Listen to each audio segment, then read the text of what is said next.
Hey folks, welcome back to another episode of Doing It 365 with yours truly, Sir Influential out of Flags 365. And what a fantastic week it has been. Man, it's been tiring, it's been testing, it's been demanding. But we're at the end of the month, the first 30 days of the new year, the start to the new decade. How are you feeling? Please comment down below. Let me know how you're feeling in the chat and let us reflect. This episode, is all about your person, yourself. We're going to be looking at personal growth, personal development, financial growth, financial development. Whether you work for yourself or you work for somebody, whether you have a business or whether you are doing a social enterprise, we're going to be speaking about that. My guest is a phenomenal speaker and he's doing fantastic and literally really good work in the community, both with youth development, inclusion and diversity, and business growth and development in those three different regards. So without further ado, I want to introduce today's guest on Flags 365, Doing It 365, Mr. Louis Howell. Hey, listen, that intro, yeah. Hey, listen, I'm feeling good, you know. I know it's rainy and grey outside, but with an intro like that, I'm feeling real good. Listen, thank you for having me, man. I appreciate you. You get what I'm saying? Like, bro, you know how much love and respect I have for you as an individual, but as well as with all of the different initiatives that you have and the work that you do. So I'm feeling great, man. It's a pleasure to be here, genuinely. Yo, bro, I appreciate that. Thanks for coming on. I know the schedule is busy, even on a Saturday. Football, training, you're planning for the week ahead, you're reflecting on the week just gone, family, everything. So, it doesn't go unappreciated. Thanks for giving the time. And I know this episode is going to really, really sit well and resonate well with so many people because of the works that you do, the different businesses that you have, and what you're trying to achieve for both the community here, the diaspora, and the community back home on the ground. Yeah, so talk to us about who Louis Howell is and what you do, because I know you have Revolution Hive and I know you have Success Through Soca. So let's hear more about how those two initiatives started and what they're about. For sure, man. Well, definitely. I mean, it's interesting because when you say, what does Louis Howell do and who is Louis Howell? One of the things that I concluded, I think, a couple of years ago was that if I had to describe what I think I do in life as a person, why I'm here, I always say I facilitate progress. And I think when we consider the careers that we have, whether we're working for an organization, running our own, supporting initiatives, effectively that those are just vehicles for our mission to be able to play out, right? So I have no, like, you know, so I think what we've got to at a point in society is where it's almost like people look down on those that have jobs, but actually if that person really does what they do, it's fulfilling them, it's allowing them to then have the time and whatever, the headspace to be able to do what they need to do outside. Why should we look down on them? But of course, if people do desire to have their own businesses and enterprises, then of course, let's encourage them to do that and support that. But the reason I say all of that is because for me, I looked at it and I said, I've always been someone who needs to do multiple things. You get what I'm saying? Even when I was younger, it was like, when I was in school, bro, I needed to like, yeah, okay, I'm going to school, but then I'm doing football, or then I'm also part of this, or do you know what I mean? I've always needed to do multiple things because I've always felt like I have energy and enthusiasm for life that needs to play out in some way. Do you know what I mean? Exactly. And so that's it, bro, because the way I looked at it is like, I've been blessed to be here, bro. Do you know what I mean? I know it sounds a bit morbid, but some people didn't wake up today, bro. Do you know what I mean? So for me, I just want to make the most of it. I want to know, what is my full potential? Because I hate that word potential, bro. I want to know, what does that look like in real life? You know what I'm saying? I want to actualize the thing. So yeah, man. So in regards to how everything came about, as I said, I've always felt as if I'm here to facilitate progress. So in some situations, that is through the way I speak. In some situations, that is through training I provide. In some situations, that is through the facilitation of a workshop whereby I don't even need to be giving information and knowledge, but people are actually just being able to go on a journey where whatever they already had as ideas and things, by facilitating a process, allows them to come to their own conclusions. In some situations, that is being a bit more in like a teaching and training mode. It really doesn't matter. So starting with Yeah, so I mean, like starting with Revolution Hive, let's start there. So I have worked in the youth sector for about 12 years now. Do you know what I mean? It's always interesting because a lot of people meet me and think, but he still seems kind of young. And I always say to them, listen, fam, that's just true. that's coconut oil and sea moss. You see it, fam? That's coconut oil and sea moss that's making man still look youthful. You get me? So, but on that front, as I said, I've worked in the youth sector for about 12 years on a local level, on a regional level, on a national level, and I've also done some international programs as it relates to working with young people. So I've been in that a long time, but what was funny was in 2016, I had a friend of mine who I'd met him like 3-4 years before 2016, and we kept saying time and time again, bro, there's so much synergy between us. We need to do something together. We need to, and we would never end up doing something. But from the time that I met him, he was actually starting a YouTube channel called Revolution Hive. And so he started the YouTube channel because he just wanted to be able to share messages with young people about how they should think about their own personal development and the role they play in society. So he's built up this YouTube channel over the last 4 or so years. Then it got to 2016 and he literally just called me and said, since I've been building this YouTube channel, every now and then I get organizations call me and kind of say, can you come in and do a talk? And so at this point, he's like, maybe there's something in this, but he wasn't sure. And then he goes to me, listen, this organization's called me. They want me to run some workshops, but obviously I'm one man alone. Like, could you help? So it ended up being that me, him, and another friend of ours who then became another co-director. Effectively, we ended up delivering these workshops in London, Birmingham, and Manchester. Then we were sitting in Manchester in the Airbnb, and we were like, you know what, we should actually work together because we're actually a really good team. So then we were like, but what should we do? Like, if we were to start an enterprise, what will it be? So I was like, well, the brand of Revolution Hive already exists because it's a YouTube channel and it's doing well. So if we set up a company together, we keep it the same name, but where do we want to focus? So we decided to focus on the education sector because we felt that, sounds a bit cliche, but we just felt like the education sector wasn't really serving young people to best prepare them for life. So that's where we decided to focus, man. So Revolution Hive today, we've worked with about 10,000 young people in the last 4.5 years, up and down the country. Do you know what I mean? Appreciate that, bro. From as south as Hastings and, you know, Sussex to as north as Burnley and places where, bro, I've got many a story of us going on road trips up north. Do you get me? So we cover the whole country, and effectively our work focuses on 3 main areas. So we focus on personal development. So that's your common stuff around growth mindset, self-motivation, resilience, productivity, confidence, stuff like that.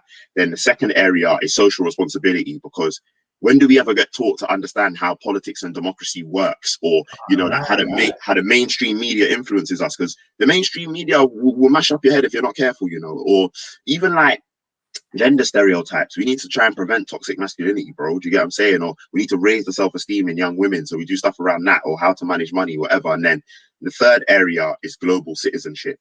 So that's where we look at things like racism and poverty and ethical consumerism and the climate crisis and stuff like that. So yeah, man, that's how Revolution Hive came about. And literally, it was just a case of us saying, do you know what? Like, we feel like we've got a way of being able to take these big topics that can sometimes be hard to, one, make interesting, but 2, make accessible to young people, and be able to really make it interactive, engaging, make people want to do things. You know, like I always remember that last year something very interesting happened, because we had gone to this school in Swindon, and like on the day we were delivering to year 9, and we did 3 sessions. So because we always try and make the day a mix of personal development, social responsibility, and global citizenship if we can. So we did a session on growth mindset, then we did a session after break on how to manage money, and then we did a session after lunch on ethical consumerism. And I never forget, in the ethical consumerism session, I must have been explaining to the young people that the buying decisions we make have an impact on other people in other parts of the world. So I was explaining to them that when you buy your phone or laptop, and I said, don't get twisted, I'm a culprit as well. When you buy your phone or laptop, it contains the mineral coltan. And there is an 8-year-old child right now being forced into a mine in the Congo where there are no health and safety regulations, yeah, in order to go and get this mineral for us to be able to have that.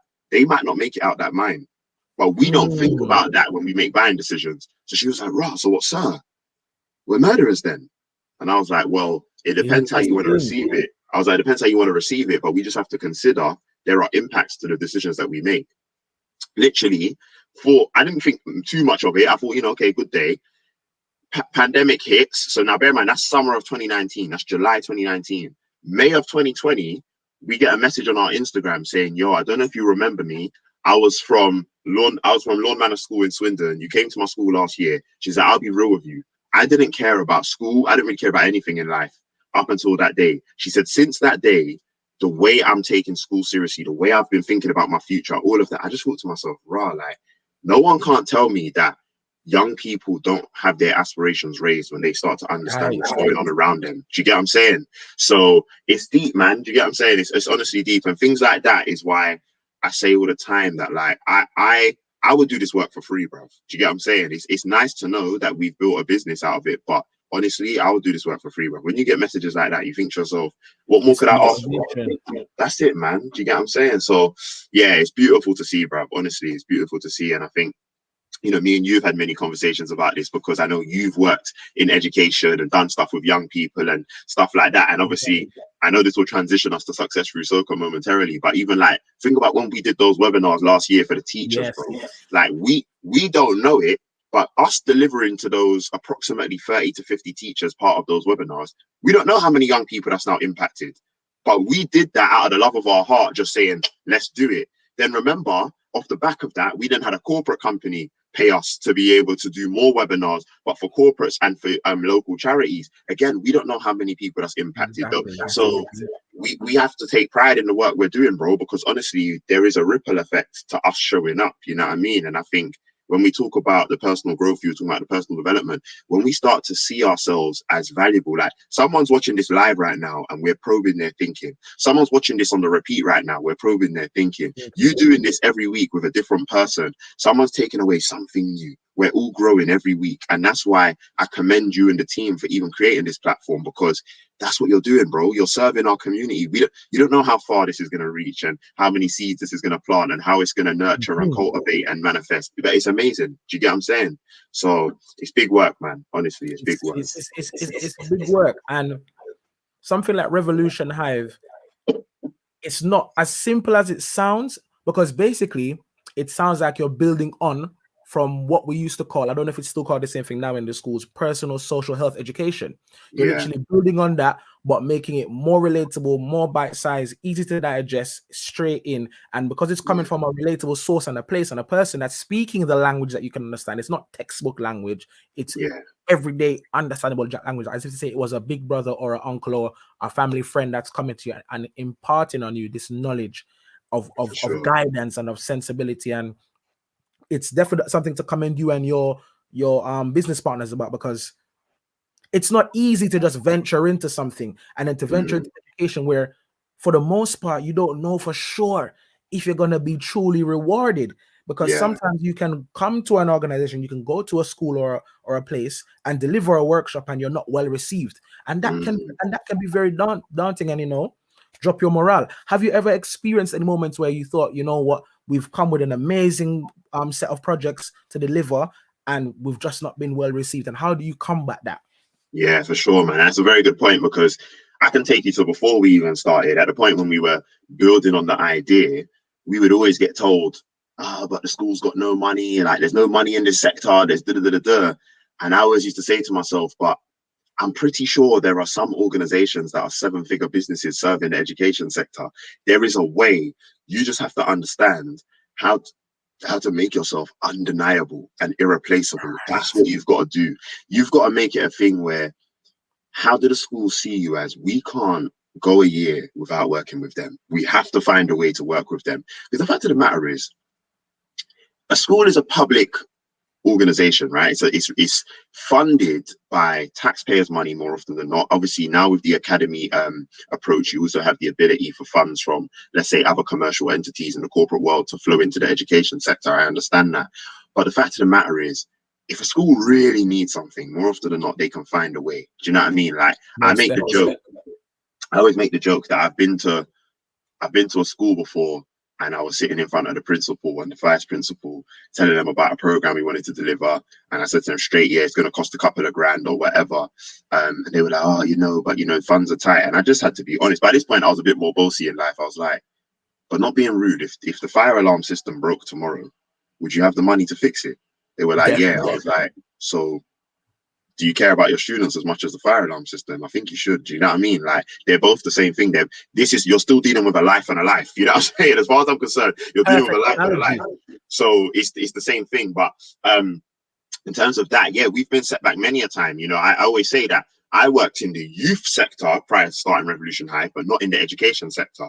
So I had to learn a whole new landscape, because within our team, I deal with sales. So like my other two business partners, I always joke, and I love him to bits, but my other one of my other two business partners, Keshav, I always joke that the one time I let him deal with a sales conversation, he ended up coming out accepting that we were going to get paid something that was like less than 25% of what he should have charged. Yeah, and we had to do a hella piece of work for it. And I was like, bro, next time I go on holiday, don't take sales conversations. Tell them wait till I get back from holiday, because you cannot close the deal, because that was a madness. But anyway, because I deal with sales, I had to learn the landscape, bro. I had to understand, all right, what do schools tend to pay for? Where does the money flow? Okay, where do they, okay, if they don't have it in their core budget, where do they tend to get it from? Okay, what's pupil premium? Okay, that's what pupil premium is. Okay, cool. What's this new government initiative that's come from the Office for Students? How does that make it to the schools? Okay, where does this? So I had to understand the economic machine in the education sector.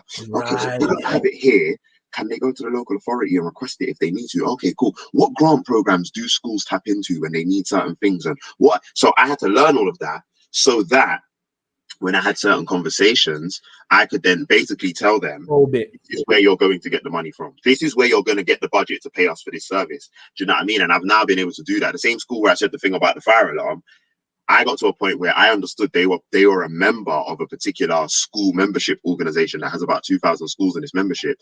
And basically, I just said to them, like, okay, like, I know you're part of Pixel. So then from there, what they did is they actually invited us to an event that Pixel were doing to then basically showcase what we do. Then they convinced that membership organization to give them the money to work with us, to convince the rest of the membership to want to also work. Do you know what I mean? So you got to play the game. But effectively, in terms of being set back, had it loads, bro. In the first couple of years, especially, we don't have the budget, or you're saying to them, listen, a one-off session's not enough. We need to do a long-term program. Nah. Can you just come in for a half a day, whatever? And so in terms of the bouncing back, what I realized is you just have to build track records. That's the fact of the matter. You need your name to ring bells. What's always better is to actually do something, no matter how short it is, do something, but smash it out the park. Smash it out the park. Like, there's been times we've had to do free assemblies, free like couple hour sessions, stuff like that. But then once they see the value, it's like, oh, raw, do you know what? Like, this is not a joke, you know? Do you get what I'm saying? And once you've done that, it comes to a point where they're like, no, do you know what? We have to find a way. So now we've got certain schools who they might only be able to do a one-day intervention, but they've said we're doing that every single year for the next 5 years. Like, just guaranteed we're going to, do you know what I mean? So sometimes it's, and that for me is like respect, do you know what I mean? Because that day might cost them 2-3 grand, but they know don't touch that 2-3 grand because Revolution Hive is coming in. Do you know what I mean? So for me, it's about just being able to smash it out of the park. But more importantly, what it is I don't position us as a service provider. I always try and position us as a partner. So my thing is always I try and use language, and I also take an approach, because we genuinely care. We're not here to just come in and do something and your students feel motivated. What are you working towards strategically? What are your biggest challenges? What are your biggest priorities? And how can we work with you strategically? So after the day, you might still find me and the team sending them videos to keep the students switched on, sending them the odd resource to say, use this next time you're in a tutor group session to follow up what we did. And so now they feel like they didn't just supply a service, they're actually a partner. And that's what's important. That's a key lesson to any of you out there running businesses that are service providers. Position yourself as a strategic partner, not just a service, because when you're a service, someone can cut that. Do you know what I mean? Like, someone can have the current, like, I don't know, whatever gas or electric company supplies your house right now. If they're just like, oh yeah, do you know what? They just supply you a service, you just change to another provider, innit? Whereas when you feel like, yo, like, my gas and electric provider really cares about the way I get energy to my house, and they understand all of that. They call me once a month to check in on me. They might ask me how my flipping dinner was. That you feel like I ain't gonna let them go. Do you get what I'm saying? That's it. Do you know what I mean? I always say that there was a book I read a few years ago that spoke about during the financial crash in 2008 to 10. The reason why a lot of supermarkets at that time were obviously due to austerity, like, yo, we need to drive the prices down with the farmers and the people that are supplying the produce, because we don't have as much money because people are spending less, etc. But then Waitrose actually went the opposite way, and they leaned in harder with their farmers and people producing food and said, how can we support you through this hard time? And what it meant was they then built a better relationship that actually allowed both the farmers and stuff to sustain and do well, and Waitrose. And I don't shop in Waitrose, but I'm just saying it was a great example of when you actually position yourself as a partner, you operate differently. Do you know what I mean? So that's definitely how we got through it, bro. That is that's a lot. That's a lot to know that the landscape and the scope and the depth at which you can work and cultivate. And obviously we've done it before. The webinars really shows that it's not just speaking, and it's not just motivation and goal, but it's the consistent, it's the journey. It's the journey, and it's a journey that is that. And as the show is rightly called, doing it 365. It's a year-long journey over and over and over again. Trust me. So now we look at Revolution Hive and we see we're 4 or 5 years in. We've seen the downs, we've seen the highs, and we've seen the building. How have you navigated the pandemic? Because surely there must have been less access to schools. Schools probably had less teachers in, so to facilitate you coming in to do workshops. How did you navigate that landscape in such a very testing year? Well, and how do you feel like you supported the teachers? Because teachers are probably feeling overwhelmed, overworked. Do you think Revolution Hive gave them that additional support? Because it's almost like your supply teachers coming in to give cover in some instances. Do you feel like Revolution Hive works in that kind of way, or worked in that kind of way in 2020? Yeah, definitely. It's a very good question. And I'll be very open and transparent. I think we did some very good things last year. I do also think we could have done a lot more, and I'll explain. So, for example, we are quite fortunate in that we are still a small organization. So you've got 3 of us that run it day to day. Then we've got a team of about 6 other people who support the facilitation. So there are facilitators that mean that it's not always just the 3 of us going in to deliver. We've got the whole team that go in and deliver. So we're sometimes just sending them in. But effectively, with the pandemic, we had already intended to roll out a whole new program called Lessons for Life, because effectively all of our stuff, because interestingly, we're a social enterprise, we're a CIC, but different to most CICs and also even charities, they rely a lot on grant funding. We were just bold in it from the jump and said, we're going to build this based on trade and sales, because to me, and I'm not knocking anybody that goes for grant funding because the money's there for that reason. Exactly. I personally was like, we don't have proof of concept if someone won't actually pay for what we're doing. If you're always just getting a funder to fund it, you don't really know how strong the appetite is for what you're doing. So we built for the last 4.5 years just on trades. Do you know what I mean? The only time we got a small amount of money through some funding was basically because I had a good relationship with the senior grants manager from a particular foundation. And I must have just mentioned to her in an event that we were both at, that we were about to roll out this new program. And she literally said, we're going to lunch. And then she took me to lunch a couple of weeks later, and she just sat me down and said, she didn't say it like this, but she basically said, you're pissing me off. Like, I've known you for like 7 years. Yeah. You've never come to us for any funding. That the funding's there for you to pilot new ideas. Come and get some money, like real talk, apply, bro. Do you get what I mean?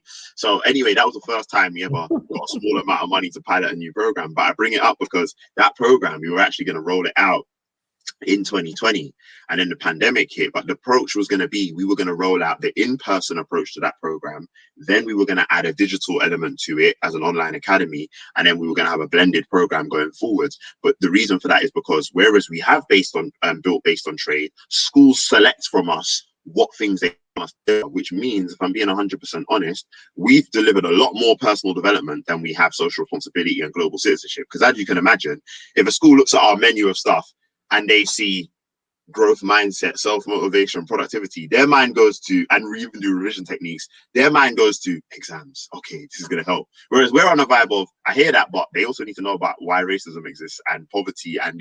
But schools are a bit more selective, right? So we were building the Lessons for Life program. We were building the Lessons for Life program because we wanted to have a situation where a group of young people could go through our whole curriculum of 18 topics throughout a 12-month period. And then we would be able to have them do, projects back in their schools to cascade the learning to their peers and stuff like that. And that would then have more of an impact on the school environment.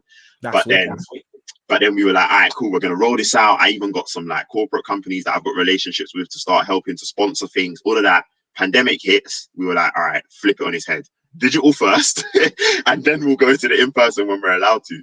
So what we did was, as soon as we got our inkling schools might close, first things first wasn't even business. First things first was help. So we literally we linked up one day before all offices closed. We linked up one day at the office, got into a room, turned on the camera and just recorded a load of videos. Just said, we're going to flood Instagram with videos. We're just going to keep these young people motivated. You get what I'm saying? And then we started just sending to schools like, yo, latest Instagram videos here. Keep telling the young people to just follow us. Keep that motivation going. We then also did a longer video for YouTube on 5 steps to respond to the pandemic. So as young people, what can you do to be able to stay on point, even though this is going to be one of the hardest times in your life? Sent that to schools. I then emailed schools and said, yo, if you've worked with us before, I love you. If you need us to do a personalized video to any of your students, let me know. So then literally we had some schools where we were just doing like, yo, Beckfoot School in Bradford, just want to let you guys know Revolution Hive still thinking about you. Here's some things you can do to keep going. Did loads of those. Do you know what I mean? Keeping them going on a personal level. Before the academy was ready, we had a selection of old video content that we'd never put out before. And we said, right, let's just collate that into a free trial so that before schools even start wanting to invest in the full academy before it's ready, at least they can start giving something to their students. So whilst they're working from home, that breaks up the day-to-day. So we created the free trial, boom, send that out. Yo, get your students on this. Just let them start going through stuff. It was mad. We'd get deep because we did put in some of the at the end of the thing. We did one video that said, if you've enjoyed this free trial, just, you know, like, let us know how it was. Started getting DMs of students showing us like 8 pages of work. I'm thinking, right, you don't took this trial seriously, blood. You get me? But yeah, and then obviously in that time, it was interesting because it wasn't on this wall, but on my other wall over there. I know you guys were seeing it when I used to do the Instagram lives. I had bare white paper stuck on the wall. That was my studio, bro. So I was standing in my house with the phone set up here and the white paper in the background, and we just started recording the academy. So we just, as a team, we just get together every week. Like, all right, cool. If we're going to do a 1-hour session on this topic, we need a 5-minute video from Louis talking about this. And then he's going to tell them to do this. And then I'll put a timer on the screen. And then we'll get another video from this person in the team talking about this. And so we basically just created an online academy. So now pretty much all of our topics are available now in an online video format that schools can obviously invest in, but also some of the strategic partners that we work with who they have money through certain initiatives to work with schools, but they don't have all the money. Sometimes they're our clients and the schools then benefit from them investing in it on their behalf. We've just said, all right, boom, academy's ready, £15 per student, boom, let's go. Do you know what I mean? So we moved in that direction and that allowed us to sustain through this time. Do you know what I mean? Because even though we couldn't go in, we were still able to sell a service or sell a product, you could call it. But then we also did have some schools and some organizations that were like, can you do live delivery online? Funny, yeah. Some schools are hilarious though. Some schools will be like, yeah, let's do the online delivery. Bro, they don't know how to use these online platforms, bro. They don't know what they're doing. We had a day, I will never forget, we had a day of school in November where they were like, right, we got 5 tutor groups in year 9, 5 tutor groups in year 10. We're going to do year 10 in the morning. We're going to do before break. We're going to do year 9 after break. We're going to do it on Microsoft Teams. Now, at that point, I knew this was going to be a shambles because Microsoft Teams is one of the maddest platforms out of all the ones that exist. But we can make this work. So I've got my team ready, making sure all my team make sure they know how to use Microsoft Teams. Everybody's good. Had like 3-4 practice sessions. Get to the day now. I said to them, first session starts at 9. Make sure you're on at 8:45. Everybody's on at 8:45 in the WhatsApp group, ready to go. 9 o'clock comes, nobody's let into their room. I'm emailing the teachers what's going on. 9:05, 9:10, 9:15, 9:20. I get let in my room at 9:30. Bear in mind, 2-hour session, and I need to do it in an hour and a half. Here's what makes it worse. For my session, because I got let in first, I now can't respond on the WhatsApp group. So the rest of the team are still talking, but I can't support them. Fortunately, one of my other co-founders, she was on that day, she was floating, so she didn't have a session to deliver. So she's trying to help them. But now she needs to be emailing the teachers, all of that. And then it's mad because in my room, the teacher would literally, she had the camera off and the microphone on mute. And I get it to some extent for a safeguarding thing. But first of all, the session's not being recorded. So you could really have the camera on. Second of all, you don't need to keep the thing on mute when you're not talking. Because now I'm literally talking and I'm saying, right, miss, I want to know how many people in the room have got their hands up. I need to wait. 5 should go back on mute. I'll be like, bro, you're making this so hard for me. You know what I'm saying? But I'm still cracking on. Delayed response, yeah. Yeah, but the reason I bring it up is because it was a madness, bro. Like some of my team didn't get into their rooms until like 45 minutes after they should have. So now they're trying to work out what things do I cut out of the session, what do I still deliver. They like honestly, but I was excited at the end of the day because So then I with like that, it. with that, do you now going forward? So for this year, will you have an inset day with those schools to say, listen, we want to sit down with the teachers and run through it properly with you guys to show you what we're going to do, so that way you know how it's going to flow and you can let us in and you can do this and you can do that. Is that going to be something you're going to do? So Because what now we've it's more done, to teachers. yeah, so what we've done with a lot of those schools is said before the day. I know you lot, because a lot of schools they tend to have training days on Wednesdays after school, like 3 till 4 and stuff. We want to take one of those hours and make sure that you lot are prepared before the day. We're doing that. But we even had a situation this week. I'll be real with you. We were meant to do 2 1-hour sessions on Microsoft Teams on Tuesday morning. Then I got a call on Monday evening, like, oh, so the school said basically their Microsoft Teams doesn't let them have external people join, so they're gonna have to postpone the session. I was just like, little things like this. It's like they're like, oh yeah, we use an external company for our IT, so it's too last minute to get them to do it for us. It's little things, you know what I mean, that they're still having teething problems with, isn't it? Yes. So, but I don't really dwell, because my thing is like, it actually gives us more time to just perfect this academy. So if we're not doing too much live delivery, I've not got an issue. It just gives us more time to improve the academy consistently. So it's cool. But yeah, you're right. It is about, no, they need to know how this thing works, because that can't happen again. But I was excited. I'll be real. By the end of the day, my team was stressed, bro. Bear in mind, we've specifically hired people who are like super enthusiastic, optimistic. They think deep about life.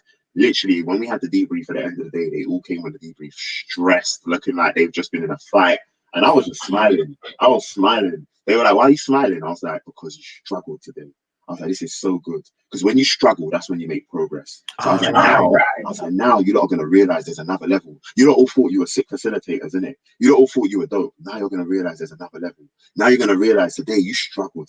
Now you're going to realize that it's not a walk in the park when you do this work, innit? It's what you have to go through. When I'm telling you lot stories about when we went flipping Burnley to deliver to a primary school, and we left that, this is a funny story, I always tell this, but we left that, to be fair, we left a bit late. It was me and just one of my co-founders, Kesha. We left at London at 8 p.m. Bear in mind, Burnley is not local, fam. So leaving at 8 p.m. is wild, because we're not getting there before midnight, innit? Do you know what I mean? We're meant to really try and leave at like 5, 6, but both of us were running behind, so we left. But we booked this Airbnb. When we got to like Birmingham, we stopped off. The person from the Airbnb is like, basically, I got work in the morning, so it's getting a bit late. I think you should stay somewhere else. I'm like, well, what do you mean stay? No, bro, we've paid for the Airbnb, bro. What are you talking about? Like, you can't do that. Trying to call Ridiculous. Trying to call them, not answering, not answering. We're thinking, nah, man, it'll be cool when we get there. When we get to Burnley, bro, park up outside the house, call them, not answering, knock on the door, not answering. We're literally like, boy, we're gonna have to try and find a hotel. Calling around hotels, nowhere's got space, everywhere's full. Bro, the road was the house was on a hill, innit? We drove to the nearest flat road, parked the car, slapped the seats back. Don't know why, but my boy, he's probably proactive. For some reason, he had pillows in his car. Literally slept in the car, yeah. Wait, I don't know why he had pillows in his car. Why has he got pillows in his car? What's going Bro, on?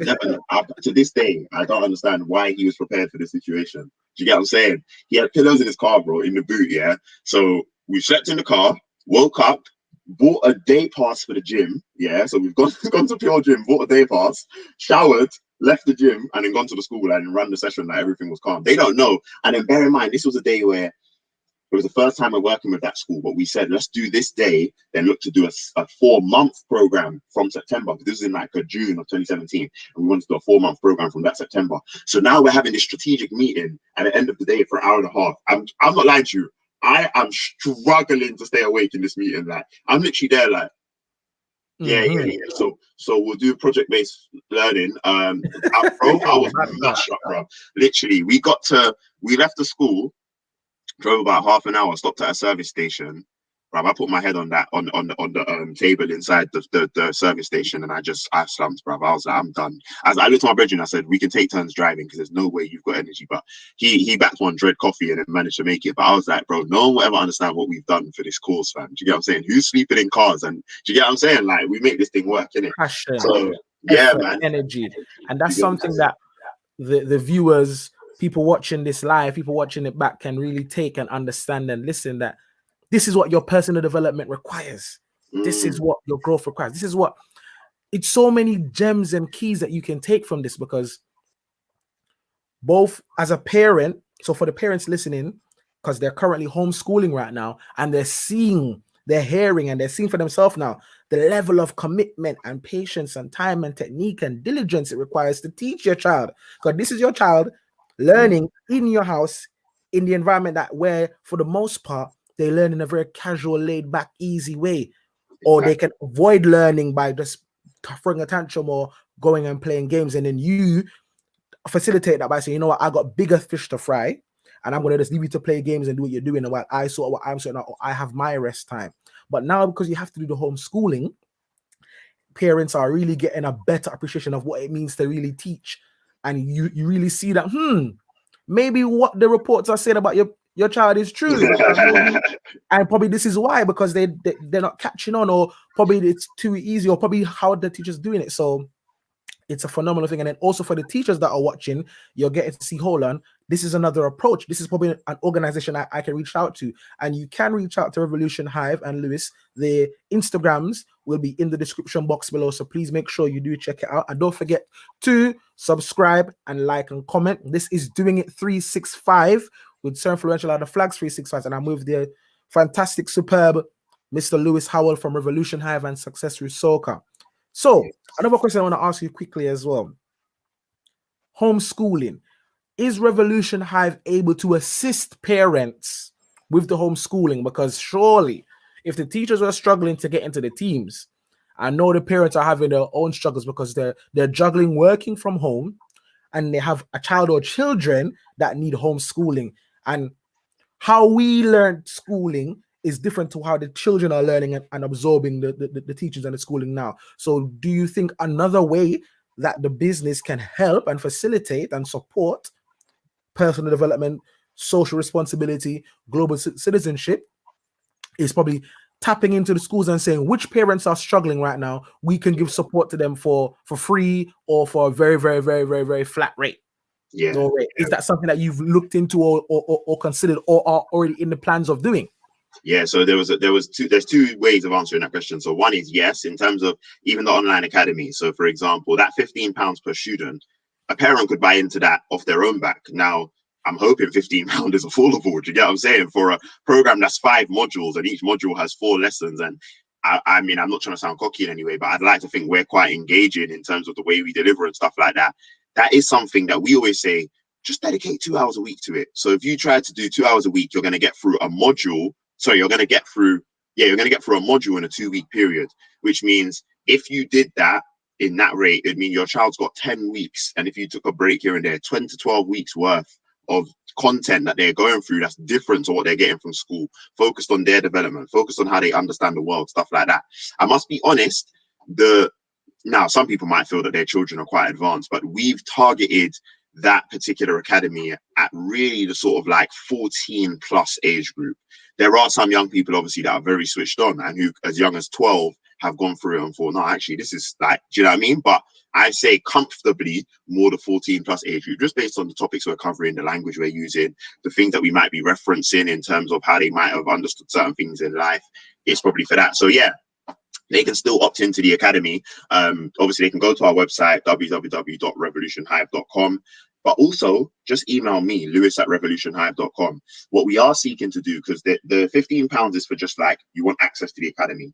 Then we have one which is £25, right? Which is for the online academy plus some live webinars, as in, okay, Right. you've been through the first module. Now we want to have a live webinar to help you consolidate that learning. So then we'd have a group of parents who have got their students on there going, all right, cool. So when you guys went through module 1, we went through core beliefs and raising aspirations. Here's how we as young professionals apply it to our lives. What about you? How could you apply it to your life? And then module 2, okay, now you've been through the one where we've addressed things like mental health awareness and health and fitness. Well, how would you apply that? All right, we're in module 3 now. We've gone through an introduction to politics and an introduction to how to manage money and all these things. How would you apply? Module 4, right, okay, we started to explore further into like ethical consumerism and racism. What do you think about? Do you know what I mean? So that's where we're doing the live webinar element as well.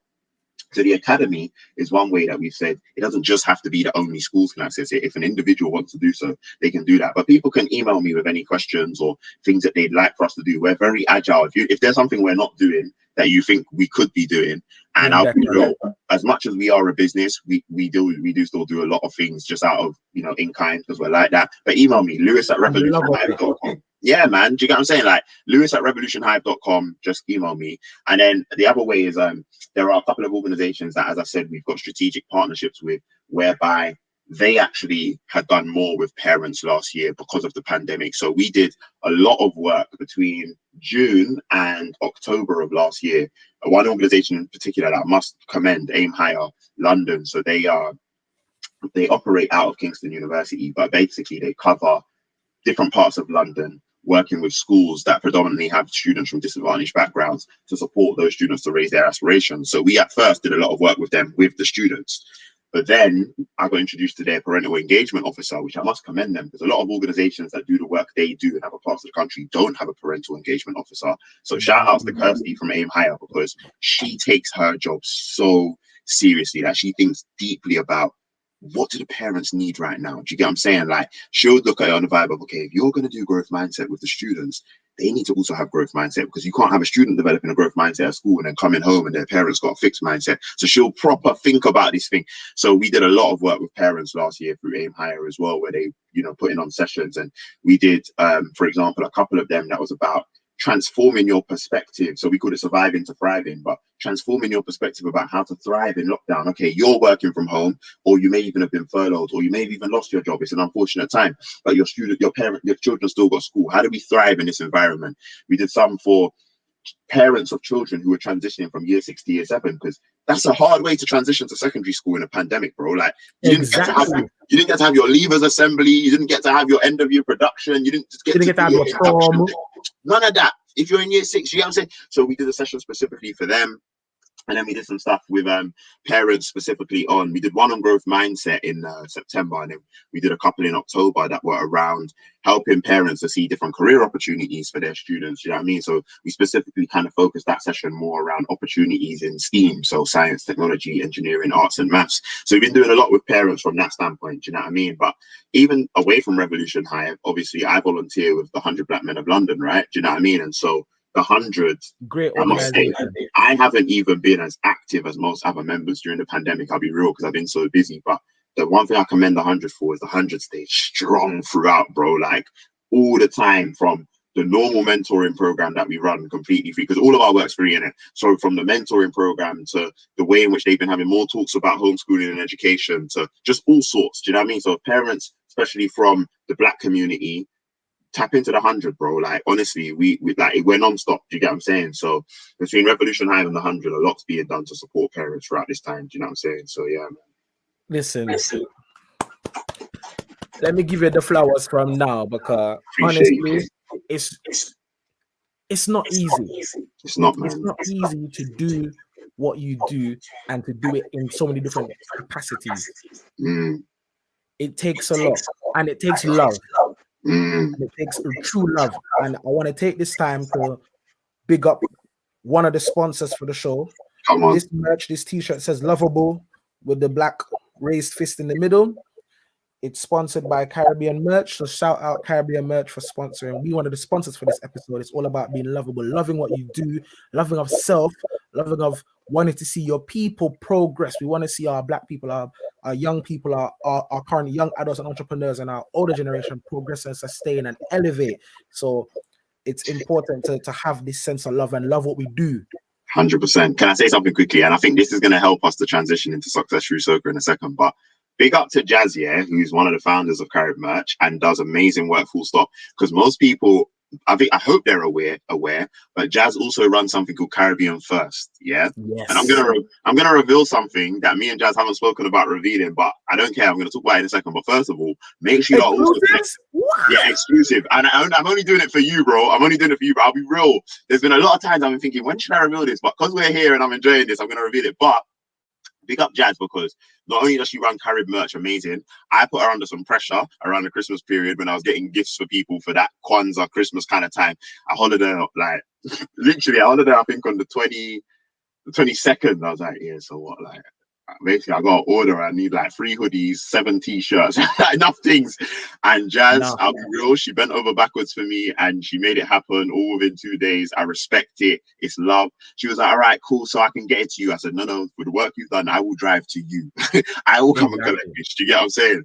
So, but yeah, no, big up to Carib Merch because honestly, fantastic stuff and so much more to come. And I'm going to talk about something in terms of the connect with Carib Merch, but there's another thing that connects the Success Through Soca is Jazz also runs something called Caribbean First, which people need to know. Caribbean First is on a mission to help us to eat in our community, and eat as an acronym. She is increasing exposure for Caribbean-owned businesses and also increasing the exposure for people about the phenomenal heritage of the Caribbean and the history of it. Awareness of the amazing businesses that exist and the work that they're doing, and then also developing trust in Caribbean-owned businesses to say, let's continue to support them. So if you are watching this and you are a Caribbean-owned business based in the UK or regardless, really, Caribbean-owned business, yeah, please go and register on the Caribbean First directory. Set up your free listing on their directory so that the people coming to their website can come across your brand and start to actually spend with you because they want to economically empower the community. If you are someone who wants to help the money circulate in our community, head over to Caribbean First and set up your account on there so you can then start to shop with the Caribbean-owned businesses that they are listed. Jazz has done amazing work in the last 9 months, especially, yeah, to go about being able to get this thing off the ground. It's an idea that her mum and one of her aunts, who rest her soul, unfortunately passed away a couple of years ago, but it's something that they've been working on for time. And honestly, where they've got to is amazing. The site is up now, do you get what I mean? And it's there, it looks beautiful. She's got a good few businesses on there that we need to be supporting. So please go to Caribbean First, follow them on Instagram, register your business on there, register your account on there to start shopping with Caribbean owned businesses, and share your reviews with her so she can start sharing those more and all of that. You know what I mean? Because just Jazz want to is shout out Casey. She's saying, yeah, love it. Thank you so much, Casey. We appreciate that comment and we appreciate all the people listening in live right now and those who are going to watch back and gain and enjoy this. There's so much information we're going to be giving you to you, and also the links to Caribbean Merch to purchase lovely t-shirts like this and more from Caribbean Merch's website will be available, and the Caribbean First website will be there as well. So big shouts out to Jazz and her family for doing the fantastic work that we're doing. And Jazz is even listening in right now, so she didn't even know that this was going to happen. We didn't know. I didn't know it was going to come up. So big up Jazz, she's just tuned in. So people, this is what doing it 365 is all about. It's all about highlighting the prominent as well as the up-and-coming entities in the Afro-Caribbean community so we can consolidate together, work together, grow together. This is our personal development. This is going to be the space where you come for your personal growth and development and your sustenance, your rejuvenation, your drive. You're going to get some laughs and some jokes, of course, but it's to feed and fuel you mindfulness for you to really gain and understand and develop pride in being African, pride in being Caribbean, pride in being Afro-Caribbean, that beautiful mixture is what makes us unique and ideal, and it's only right. So I feel like now, bro, this is the time for us to transition into Success Through Soca, because that for me is your babies, you and Tiff's baby, but I have a special respect and love for Success Through Soca because as a Jamaican born and bred, dancehall and reggae I grew up on, a little bit of calypso to come. My mom actually loves calypso. That's what she plays in the house more time. We play 1 and 2 soca, but when she wants to get out of the reggae, she goes straight to calypso. So I want people to understand and learn about Success Through Soca and learn how we can use it. This is another teaching tool, but in a more pleasant way, because music is one of the most beautiful and effective teachers of life lessons. And that's what I want you to touch on now. Why did you create Success Through Soca with Tiff, and how has it been developing and going so far? And give us some highlights about how the amazing work it's done through the pandemic, because it's really skyrocketed. Yeah, man. And you know what? And I appreciate you. And I must say as well that I was reflecting last year, and I was saying that definitely on a subconscious level, I was always very inspired by yourself, bro, because the way you go about creating a certain atmosphere within fets and things like that when you're on the mic. I always said to myself, I have so much respect for that because, you know, my girlfriend, she says it all the time. Like, she's like, some people, and she's not trying to call out anybody, but sometimes she goes places, not always necessarily in the soca scene, but they go on the mic and it's like, without realizing, they might be tearing people down, or they might be, you know, like saying things that actually cause divides, or do you know what I mean? Or not necessarily empowering and uplifting. But I've always loved the way you do it. And I've always said to myself, I wonder how conscious Influential is of the contribution he's making to the way people see themselves and what I call your self-concept from the going to a fet. Because obviously we go to a fet and think it's about letting go of our stresses and worries, which it is. But you don't always go there necessarily thinking you're going to leave uplifted. And the way you do that is amazing. And it's always made me think to myself, most people that see me running around in this fet topless doing a madness or just here probably don't know what I do in life and what I'm passionate about. And I have often thought to myself, what do you give to this community, Lewis? Because it's so easy to go into that space and your giving is only paying for your ticket or your buying your package for the band or whatever. Now that's part of the giving, but what am I doing on a spiritual level, on an energy level to help uplift my community from a teaching and education level? So I had always said to myself, there must be something I can do to give more in this space. And so how it came about was very interesting. So I just wanted to start there actually, just to say like big up to you, because I think you've been an example for a number of years for a lot of us, bro. Do you know what I mean? For how important it is. Like, look at even like doing it 365. Like, this is just another example of you care so much in it. So anyway, how it came about was interesting because on a personal level, I got to a point where in 2019, I was like, I'm great at what I do, but the world don't know about me. I don't use Instagram like that. I don't use any of my social media properly. Like I do, honestly, when I look at my career, I'm like, bro, nobody knows that you've been building this social enterprise Revolution Hive for how long. Nobody knows that you've been working in the youth sector, and there are programs that some organizations are running today up and down the country that I designed like 7 years ago that are still running today, that no one knows that I did that because I don't talk about these things. I'm not active. And the unfortunate thing is the world we're living in now, if you're not active online, you kind of don't exist. And that's the harsh truth. And I was like, all right, cool, Lewis, you need to get more active. So anyway, I had gone to this conference in Chicago with, you know, big up Lorraine, author of the Bella and Logan series. You get what I'm saying? So if you've not got children that, you know what I mean, you want children books for with, you know, characters that represent our community, go and check out, you know, Alphabet with Bella, Numbers with Bella, Shapes with Logan. Go and check out the Bella and Logan series. They got amazing merchandise, games, everything. But anyway, so I said to Lorraine, now is the time. 1 second, but let me quickly stop you again. Now is the time. If you haven't shared this YouTube stream yet, go and share it now. Send this link to somebody in your WhatsApp, on your Facebook, on your Snapchat. We are having a phenomenal conversation right now that I'm sure a lot of you will benefit from. And I want to see you guys come back in the comments and say, yes, I enjoyed this. I benefited. I gained this. I gained that. Whether it's next week, next month, next year, because this is what Doing It 365 is about. So don't forget to like, subscribe, and make sure when you go through the description box below, you're clicking those links and supporting those businesses. Let's talk more about Success Through Soca, bro. For sure, bro. So effectively, as a motivational speaker that I listen to a lot, who runs a personal development company with his team, and they were doing a conference. I've been to a few of their things, but they were doing a conference called the 1% Club. It was on tour around America. They hadn't announced a London date yet, but I said, you know what? I'm not waiting for them to come to London. So I must have been in like February of 2019. I was like, raw, okay, they're going to be in Chicago at the end of April, but then Jamaica Carnival is 2 days later. I said, I could make this into a very good trip. So I wanted to rave because I said to my girlfriend, yo, what you saying? She's a teacher. She couldn't make it work because it was during school time. So I said, Lorraine, what you saying, innit? Like, what, Chicago straight to Jamaica? Why not? So we did that. But I think one of the big wake-up calls I had in Chicago was because I had been to a few of their company things before. And bear in mind, this guy, Eric Thomas, that I'm talking about, if you type in #1 motivational speaker in the world or greatest motivational video ever, more time is him that's coming up. I've walked into this conference and his team are more excited to see me than I am to see them. And I'm thinking, why are they so excited to see me, bro? What's going on? His mum, who obviously his backbone, you know what I mean? Like that's the foundation for him. She's now come out with her own book. She's doing motivational speaking as well, all of that. She's at her exhibition stand with 2 people around her. She's chatting to them. She's selling her book. She saw me. She said to them, sorry, one moment. And she walked off. She came to me.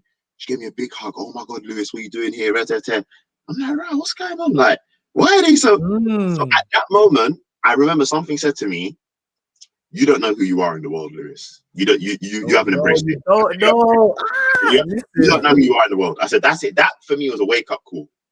You don't know who you are in the world. This is not it. Do you know what I'm saying?" So I left there. We've gone Jamaica, whatever is on my mind. Come back, and then the day I got back, and I must say this just in case my girlfriend's listening. Yeah, I got back, and it was the day of me and my girlfriend's 3-year anniversary in it of being together. So I made sure we already had our team pattern. So we went Spain that weekend as well. But in Spain, I was just reflecting, we're talking, and I was saying, I need to be more present in the world, bruv, because I'm not present. So I remember just saying, now let me sit this on my mind. Then one day, a couple months later, I'm in the swimming pool in the gym, and I just said to myself, I love soca. I listen to soca all the time, go to all the fets and that, but then I love personal development.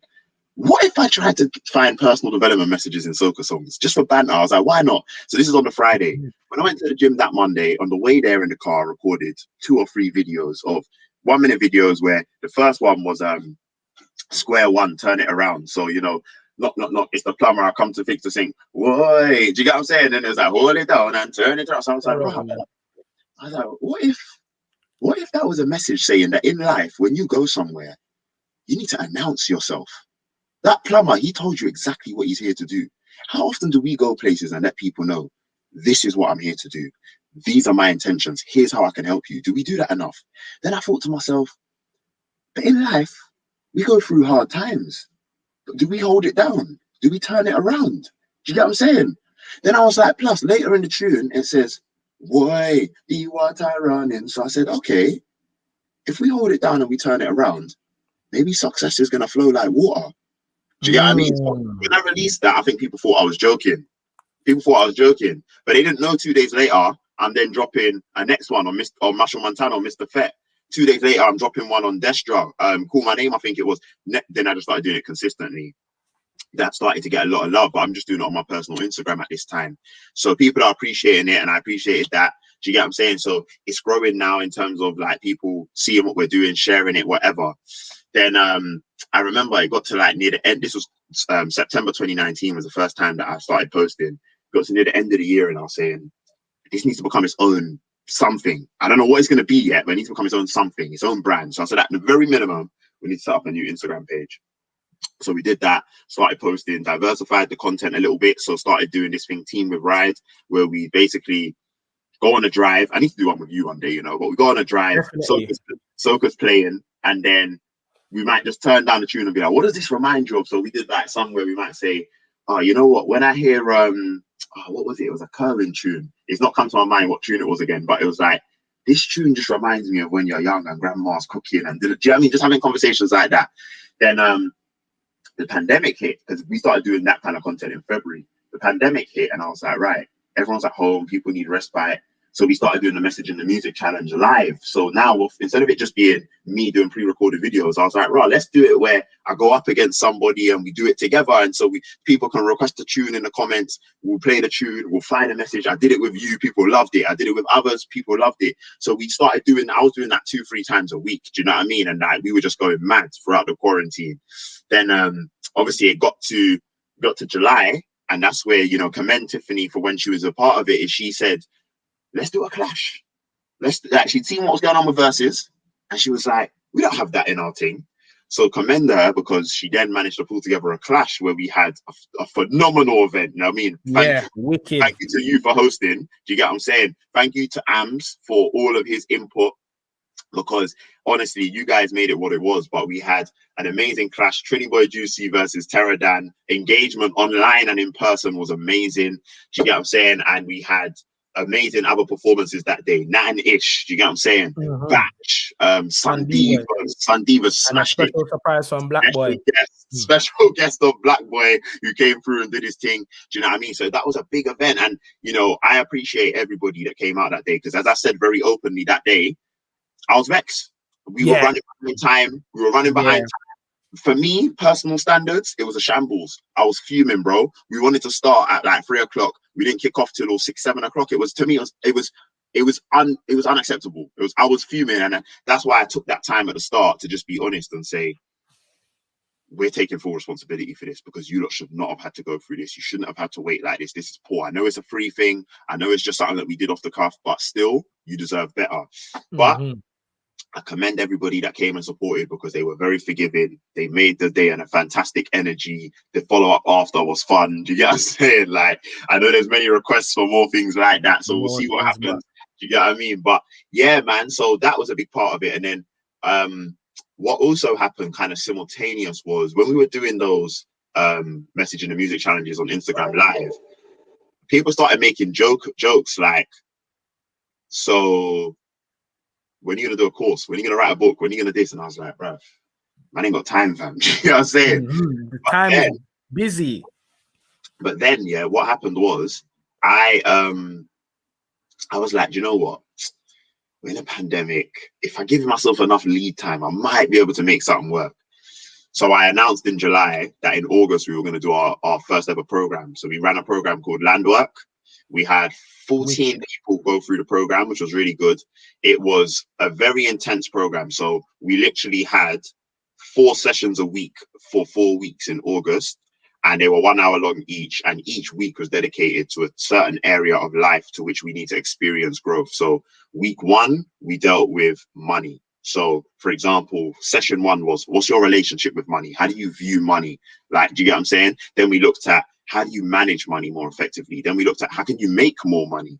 Week 2, we did career. So again, where are you at in your career at the moment? What are the things that you can see as valuable? Which direction do you want to go in? What does a career that's aligned to your values actually look like? Then we looked at, all right, cool. Based on that, how can you better brand yourself as a person, as a professional? And then also, how can you go about positioning yourself to be able to get things like promotions and stuff like that? Week 3, we dealt with relationships. So, you know, that could be relationships with a partner, that could be relationships with parents, friends, colleagues, doesn't really matter. But we were looking at, what does it take to have healthy relationships? So it started off with, what's your relationship with yourself? Do you get what I'm saying? How do you feel your own love tank? All of that. So it was very intense. I had like a 32-page workbook for them to have to complete throughout. There was homework every day. So I can't lie. I took this thing serious. Do you get what I'm saying? And obviously, and rightly so. Yeah. And obviously, like, it didn't make no money for me. Like, literally, bro, when I think about what I'm talking about right now, the fact that we opened it up and said it's £40 is ridiculous. That's a program that should have cost a lot more. But the fact of the matter is, we did it and it was amazing. And week 4, was on health. So that's what we did. Like, we covered health from 3 aspects: physical health. So looking at things like, you know, your diet and workout regimes or whatever. Then we did mental health. And then we also did stuff around social health. So again, because social support is a big part of how you stay healthy. So that was a great program. I got so much love for the people that put their trust in me throughout that month, because as much as you see me on Instagram Live, you don't know how good a program like that's going to be. And yeah, okay, it's only £40, but it's still 40 of your hard-earned pounds. Do you get what I'm saying? But people put trust in us, and that was amazing. Do you know what I mean? There's now so many requests for when's the next course, when's this, and I'll talk about some of that later. But speaking of courses, let me make sure I say something in a second that relates to jazz again. But anyway, that's the exclusive. But so that happened in August, and then yeah, like since then it's just been interesting because I went a bit quiet. I'll be real. September to kind of like, but you September, need to though. Yeah, bro. Let's stop it there for a moment. You have Revolution Hive going throughout the pandemic. You've seen the level of work increase and the complexity of it increase. That's already enough as it is. Most people not taking that on. You have your own personal life to live. You have a partner, you have a girlfriend, so you need to tend to her needs as well. 100%. As a couple, as in a relationship. And then you have your own life to live in terms of like you want to do your football, you want to keep fit, you want to enjoy life. We ain't had no fets, we ain't had this, we ain't had that. So then to now do something now with your 2 passions, where's the rest? Because as a part of the personal development, we need rest.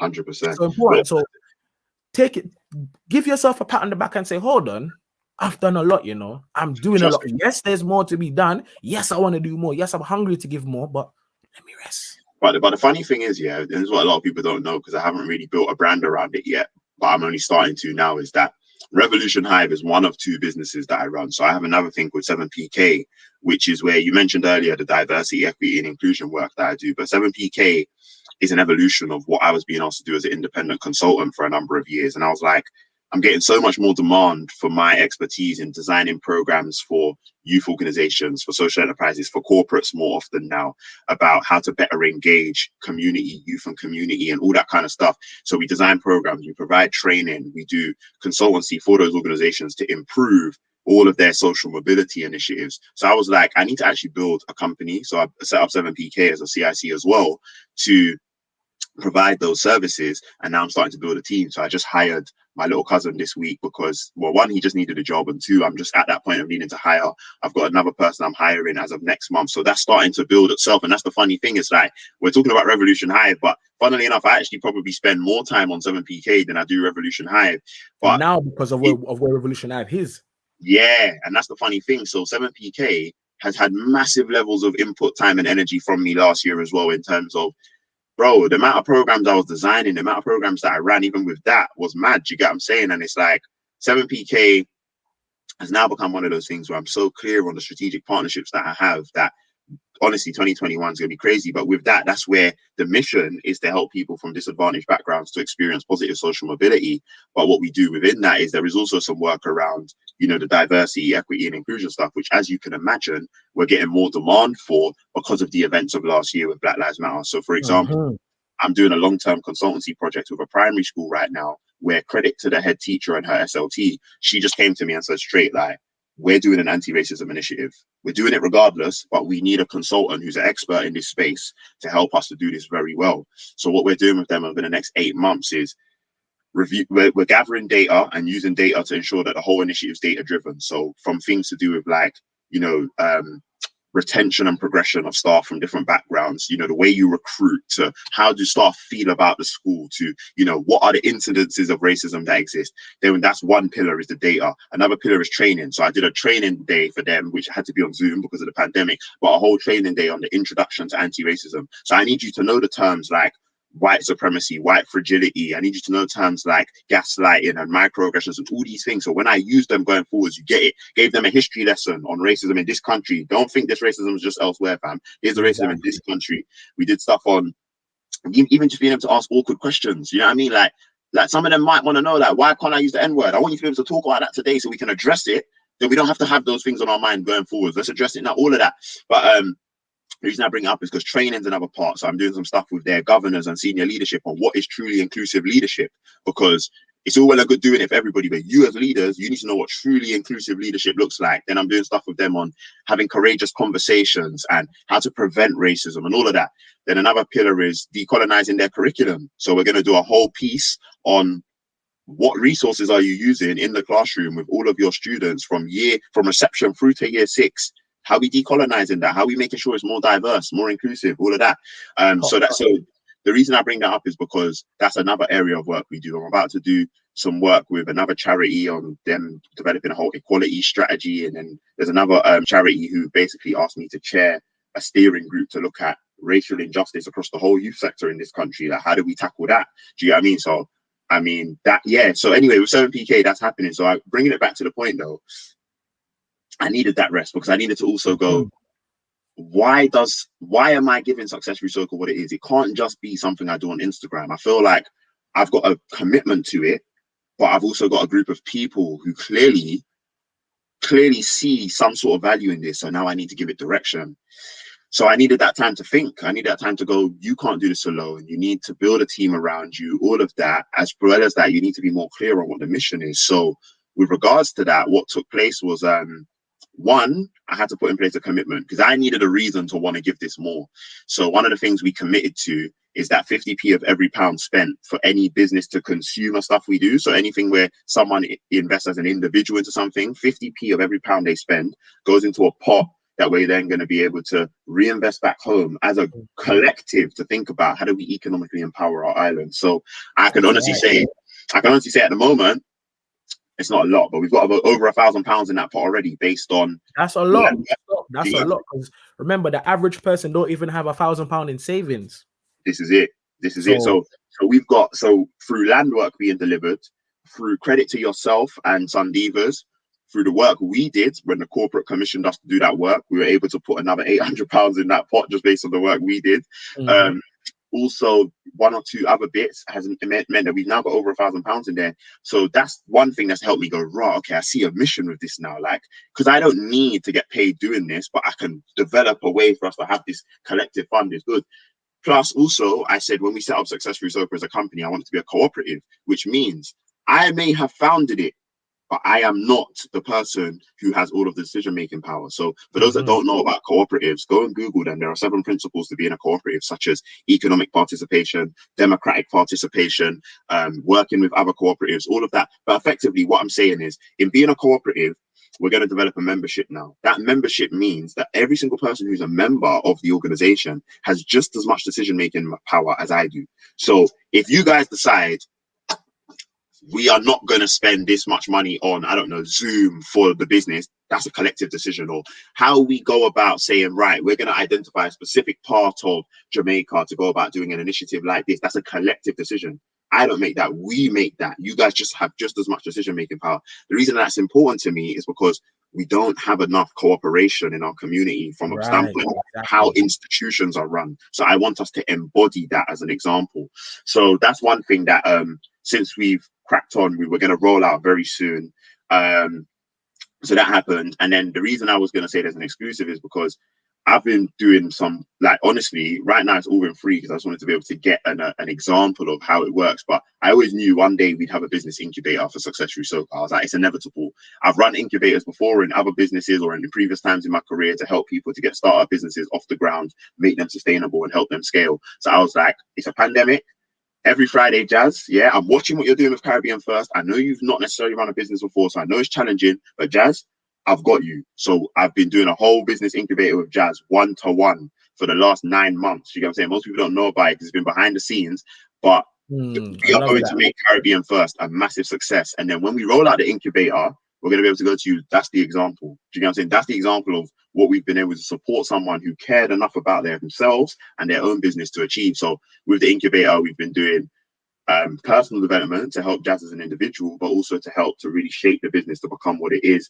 And so, you know, there's still much more work to do, but I credit Jazz because the way she shows up, like, I put her through some challenging situations, I'll be real, and she just stays with it, keeps going. Like, every week now she knows, like, you got to show me the stats, fam. Like, what was the interaction like on these platforms? What's the website stats saying? And like, what you said last week you were going to do this, where did we get to with that? And we've gone through all sorts of topics, from the business model canvassing to the market landscape to competitor analysis to product design to marketing to sales forecast. Do you know what I mean? Like, we've developed our cash flow forecast to her sales strategy to, we've done so many things already, and we've only been through 3 phases. There's still a whole 4th phase that I haven't even been able to do with her yet, because we're like, those things are kind of like future proofing, but we're not there just yet. So we're going to park phase 4 and just do coaching for the next 2 months. Then we'll go into phase 4. But the reason I bring it up is because I finally thought of a name for it. So like, all this time I've been like, one day this is going to need a name. And I've decided the program's going to be called Run With It. That's the program. Run with it. Take your business, pick up your business and run with it. So run with it. Run with it. My goodness. So it might not come out till 2022. I'll be real with you. But when you don't see it roll out, it roll out. You know what I'm saying? So that's going to be open to businesses sometime next year, probably. But that's why I say it's exclusive, because no one knows that we've been doing that. Do you know what I mean? But I've been able to see Jazz's progress from March last year to now is ridiculous. Do you get what I'm saying? Like, honestly, because I remember when I was first dealing with it, I was like, we're struggling with this platform. Then I remember it got to August and I said, Jazz, you do know we're not going into October and the platform's not up. So I said, I don't know what you need to do, but this platform's going to be up, because I'm scheduling a post now on my social media to shout out Caribbean First. So that platform needs to be up by this day. So we went aggressive. This is where Agile Project Management came into the course. Aggressive. This platform needs to be up and available. Do you get me? So amazing. And she did some fantastic stuff over the Christmas period. But yeah, so then more recently with Success Through Soca, it's just been back on the Instagram, man. Since we came back Mondays, we do no facts, new results. So those are the Instagram lives where I'm here with the whiteboard.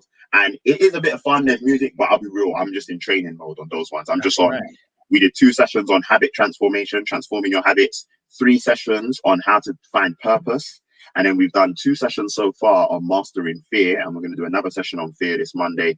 Then we may transition into like networking and confidence and stuff. But we'll see, because I feel like people are appreciating the fear. Like, the feedback I got on the most recent one was mad. So I could go 6 weeks on Fear, I'll be real. So I'll see how many Intense. sessions on Fear people want. Do you know what I mean? But yeah, then Fridays, we have some fun. I know this is where you thrive.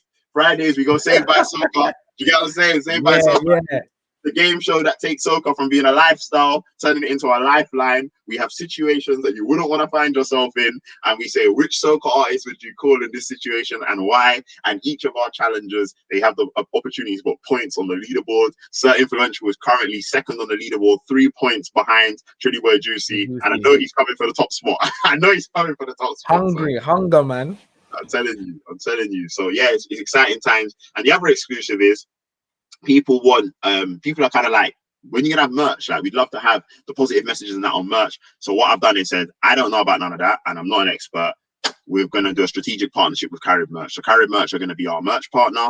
They're going to do all the merch for Success Through Soca. So again, just being able to keep it within the community. Someone that I love and respect and trust, being Jazz, and obviously she works with Kat on Carib Merch. So between the two of them, do you get what I'm saying? Much love and respect for both of them. So that's how we're going to be dealing with it. So yeah, man, Success Through Soca, much more to come from the merch to make you locked into the Instagram lives. We're going to have Landwork will run again, but Landwork was a lot of effort for me because I then got to deliver 16 sessions in the space of a month, which is obviously a lot of time. So we're going to also have some on-demand courses, which will be on specific topics that will be pre-recorded, and you can just log onto the platform, purchase it, and go through it at your own time, that kind of thing. So some of those will be delivered by just me, and some I'm looking to do in partnership. So I'm even going to have a conversation with you, bro, about I want us to do a public speaking course together. I feel like we need to have that, so that way our community who want to develop the public speaking skills, that's something that we can offer. Do you know what I mean? So me and you need to talk about that. But those are the kinds of things I want to do. Yeah, come on, man. Come on, man. I didn't know that one. Everything needs to be collaborative, because the thing is, if we can do that and then that puts money back in your pocket, it lets you do what you need to do personally and to fund flags, whatever, let's do it. Do you get what I mean? Let's give the people the value. Let's keep the money flowing in our community. Do you get what I'm saying? So yeah, man, that's what's coming. Do you get what I'm saying? But most importantly, it's look into what we're doing, keep gaining from what we're giving, and then please, when the membership opens, be a part of it, because the more people in the membership, the better we're going to understand how we help back home. Because I don't know where to start with that stuff. I couldn't make that decision on my own. I don't even go home enough to understand what's happening on the ground. Dynamics, yes. So how could I make a decision about, oh, maybe we should do this kind of program in Barbados because they need, bro, I've never been Barbados, fam. How could I make that decision? We need the community part of this. Like, right, if we've got 50K, we could take 10K, and do we need to buy land? Maybe we don't need to buy land. Maybe we need to partner. I don't know what it is, but we need to have those conversations, bring all of our knowledge together, then we can take a trip out there and sit down and view the landscape and say, all right, cool. Well, this area or this part of the island or this part of Jamaica or this part of St. Lucia needs this. All right, we can help that, and we want accountability. So we're going to be here. Okay, we've seen what you need. We've started to have the discussions about how we can implement it. And then we're going to come back, say, in 3 months' time, and we're going to do a 2-month project where we're going to be on the ground here with you executing this. And then we're going to have a final thing. It's going to be recorded, like a piece, and then say, all right, cool. Here's what we've done from start to finish. This is, and then we can show our members and say, here's what your 50p contributions have done. I hope you're happy with it. It's like what you said. It's in line with our policies and with what you want. And we're going to continue on now to do more. What do you want to see next? How do we go from here? And how do we ensure that our brothers and sisters on the islands are the ones that are benefiting from that? Because one of the things that we obviously have to avoid is that sometimes you come from the Western world and you go places and think you are above, you are better. But no, this is about when we go there and we create. When we create the institutions, the enterprises, it must be run and owned by our brothers and sisters back home in collaboration with us. So what does that look like? How do we ensure that they then have things that could, because for example, I could be very biased and go, okay, my St. Lucian family's from Ancillary, right, let's just focus on Ancillary. But in doing that, how do the people from Ancillary actually, does that create more jobs for them? Does that whatever? Or maybe Ancillary is not the place to start. Maybe people here will say collectively, there's another part of St. Lucia. If it was another country, actually, no, what we need is this. And is it even that they need entrepreneurship programs? It might be as simple as they just need different resources to know how to do agriculture better. I don't know. Do you get what I'm saying? But those are the conversations we need to have. We need to look at, we know tourism is a big part of our economy, but a big part of, but all of, I want to say all, because I think the percentage is so small, we might as well say, but all of the tourism that happens in the Caribbean very rarely is owned by our people. We are employed, Exactly. Employed at the hotels. Preach it. We are employed at the hotels. We are employed to work at the airport. We're employed to be at the attractions and excursions. But how often do our people own Own those it. particular businesses? So how do we move to a point where more of the ownership comes from our people? So this is what it's about, man. And so again, these are just things that I think are nice to say in theory, but the only way it happens is if we come together and speak. Because And I'm doing pull the course finances together through the Success Through Soca initiatives, which is why I'm so passionate about it, which is why I love it, because it's going to scale and escalate and mean so much to so many yeah, people over the next decades to come. That way, when we sit back, we can say, "Wow, we look did at that. all we helped to create and sustain, and we're gonna be now the sustainable development." Because you hear about this in geography. That's one of the Yeah. subjects that I feel is underappreciated in school, and I only grew to appreciate it when I started to travel the world and see how, hold on, certain things and groups and organizations have been in place since I've been in school, and they say they're providing support and relief and this, but nothing's changing. What's really going on here? And it's more for us, by us, FUBU for real, for Yeah, us, by us. Let's be for us, and let's buy us to be for us. So 100%, it's 100%. it's And true. that's the thing, bro. You mentioned the finances bit. It's the finances, it's the experience, and it's the knowledge. Because I guarantee, because for example, I'm very climate conscious because I know that, bro, like we can talk about all the stuff we want to do in the future, but we are actually having a negative impact on the earth as human beings. So we have to be aware of that. And funny thing is, people talk about this concept of environmental racism because, as we know, racism is a group dynamic that affects groups of people, not just on an individual level. But the reason I bring it up is because the impact that's being had on the climate and the earth is adversely and disproportionately affecting people of color more than anybody else, because it's quite often our parts of the world that are then leading to loss of habitat, you know what I mean, like loss of certain employment due to the way in which people are, I don't know, for example, fishing to farming to this. So we're actually having the worst impact made on our people's lives in other parts of the world. That's why they call it environmental racism. But I bring it up because amongst our community, we must have someone who's an expert in climate science or whatever, who, when we Exactly. do these initiatives, we need We their can knowledge. So we calculate. say, right, okay, there's 50K in the Success Through Soca reinvestment pot. They charge 3K for a consultancy project. So we take the 3K, invest in that. But what they're going to help us to do is when we then do our projects back home, it's going to be as financially sustainable and environmentally sustainable as possible. It means that we've still kept the money in our community because we spent with someone who's part of the membership anyway, part of our community anyway. It's gone to them to do something they do professionally, but it's going to help the overall initiative. These are the kinds of things that we need. Do you get what I'm saying? So if someone is an expert in areas like that, we need to be able to draw upon them. Do you get what I'm saying? To be able to bring it together. Because as I said, like, I have this vision, which I think we hopefully are all going to start to share, but I don't have all the knowledge in it. Do you get what I'm saying? So I have certain strengths and I can work to mine, but we need everybody's strengths and knowledge and understanding to come in. Like, let's take my girlfriend, for example. She works in education. She might not know education back home, but she might be able to say, okay, there's certain things that's in education that can be brought here, or someone Yes. else within the thing might go. Do you get what I'm saying? Like, do you know what I mean? So I think it's about having that. Your understanding of the music industry, I don't have that. You do though. So you bring that to the community as well. Do you get what I mean? There's things that people bring that therefore mean that this community we build, this membership we build, goes beyond just the finances and a shared interest in the Caribbean, but the knowledge we all bring. So I'll be real, I want it to be very data driven. When you join the membership, I need to survey everybody, like, what are your strengths, what are your skills, what things do you bring to this, so that then when we have, because obviously, like, we could have AGMs and we will have an AGM, but we need to be meeting more regularly. I think there needs to be a quarterly meeting saying, right, this is how much, and it needs to be transparent. This is how much money's in the bank right now. So just so you don't know, first and foremost. Second of all, those are strategy meetings. Those are like maybe 3-4 hour meetings where the whole membership's there and probably online. But right, we're working towards this. Where are we at? What progress are we making?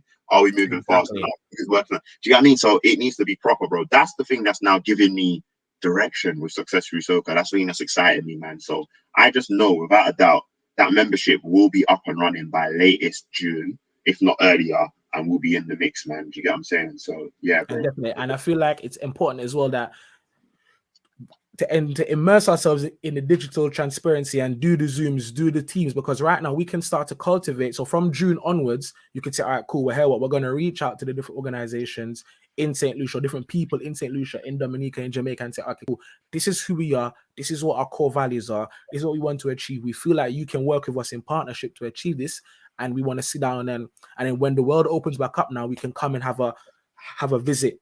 So we could tie it into the carnival period of time and say, all right, well, we're gonna come a week before to sit down, chop it up, go through, see the places, see the landscape, and say, all right, cool. Here, what? All right, send the emails out, and then when we get back after the carnival, we have our time. We get back, and we're gonna follow it up then. So, man, bro, I'm telling you, the future's amazing. The future's amazing. The future's intense. I want to also speak on your personal life now, because you mentioned your partner, you mentioned your girlfriend. How has it been to juggle all these things as well as a relationship? Because you sound like a very busy person. You sound like you're just white paper, pen ready, going. How do you juggle love life, family life, and do so much? Because I feel like this is important for people to understand and know that even in these times, it's still possible to do it, but there's a way to do it. So let us know what are some tips and hints and tricks that you use to keep yourself going, and how have you been maintaining your relationship with your partner? Well, I mean, first of all, let me start by saying I'm not perfect, so I don't want to in any way come across like that. I think one of the things that's helped a lot in terms of me and my partner is we had certain habits and routines that we'd embedded from a long time before that actually we were just able to ramp up a bit during the pandemic. So we, for example, have a thing where we try and read a book together. We originally, when we started doing it, said we'd read a book every 4 months. It's kind of dragged on a bit. And I know she gets on to me because she's a faster reader than me and she likes to get through it quicker. I'm always like, listen, there's no rush. This is a good book. Like, let's take our time. But those books so happen to be relationship books that we read together. So, you know, the first book we ever read together was, you know, 5 Love Languages. You know what I mean? And then we've read 1 or 2 others, but right now we're reading a book called Hold Me Tight. Do you get what I'm saying? Which is an amazing book for like emotionally focused therapy and stuff like that within relationships and emotional bonds. But the reason I bring it up is because just having that dedicated time where, you know, a couple of times a week at minimum, you're reading that book together. There's always activities at the end. It's already scheduled. Do you know what I mean? And also it's that opportunity to connect. Also, we try and do a thing. I think we're very consistent with this. Still could be, you know what I mean? We're not perfect, but every evening is just like we try and share gratitude at the end of the day with like something we're grateful for generally, as well as with each other, stuff like that. We do also try and, if we can in advance, say, right, this weekend, what are we doing for us? Do you get what I'm saying? Like, what's the thing that's going to be for us? And because it's pandemic, it might just be we're going to go for a long walk. Do you get what I'm saying? Go for a walk and talk. Do you get what I'm saying? Little bits like that. So having certain things like that scheduled in, I mean, I'm going to give people some game here, but I had something on my mind that was like, I don't know if this would work. And I'm not normally the kind of like corny guy, but I did something this week that I think landed very well. And I hope she's there still. Can I share it? Yeah, so all right, cool. So basically, lovely, thank you. So basically, what happened was, I was going to hers and I messaged her and I said, "Oh, babe, when I get to yours, have some clothes ready as if you're going to a bar." But she read it as we're going to a bar, and I'm thinking, why did she fall for that? We're in a pandemic. But basically, what happened was, I already had told her that there was a webinar that I wanted to lock into. To learn some stuff. Plus, it was also the elections for the new board for the 100 Black Men of London this week. So I said to her, look, I've got to be on this, but after we're gonna go and do something. So I've then come off both the sessions. I've gone upstairs, put on a shirt, put on some chinos and that. Then she's now like gone and started getting big ready, doing hair, doing bare things. She's all come downstairs, she's put on shoes, and I'm in there. I'm laughing. I'm looking through the door laughing because I'm like, she don't realize that all I've done is I've gone into the living room, I've put mood lighting on the laptop. I've connected the speaker, I put on some slow jams, and I had brought a couple drinks, like, and I don't really drink alcohol like that unless it's carnival. So I'll be real, there were more soft drinks, but you could do it with whatever drinks you want. And I basically just made the table in the living room, into like, I made it into a bar basically. So I said to her, welcome, pretended to be a waiter and that, showed her to her seat. Do you get what I'm saying? Then walked out the room, came back in as me. Do you get what I mean? And then we just sat and talked for like 2 hours, bro, and just but I did it as if it was our first time ever going on a date. So I pretended basically we're not in a relationship. I was like, oh, nice to meet you. My name's Louis. Like, what's your name? And then we basically got to know each other for the next 2 hours as if we didn't know each other. And it was like, it was just proper sick. Do you get what I'm saying? So little things like that, it just brings something different. You know what I mean? Like, we even did a thing. Yes, Veritas. Big up, sis. I love you, man. We even did a thing where, okay, actually, this is a good point. I've been bringing this up everywhere I go. I had a realization in lockdown that Alicia Keys is one of the top 3 artists in the last 20 years, and people are not putting enough respect on her name. I had a very big realization on this. And so bro, we even had a thing the other day with me and my girl. And bear in mind, I'm a very strict with routine, so my bedtime's 11, innit? We were up until 2 a.m., bro, having a sound clash just between me and her.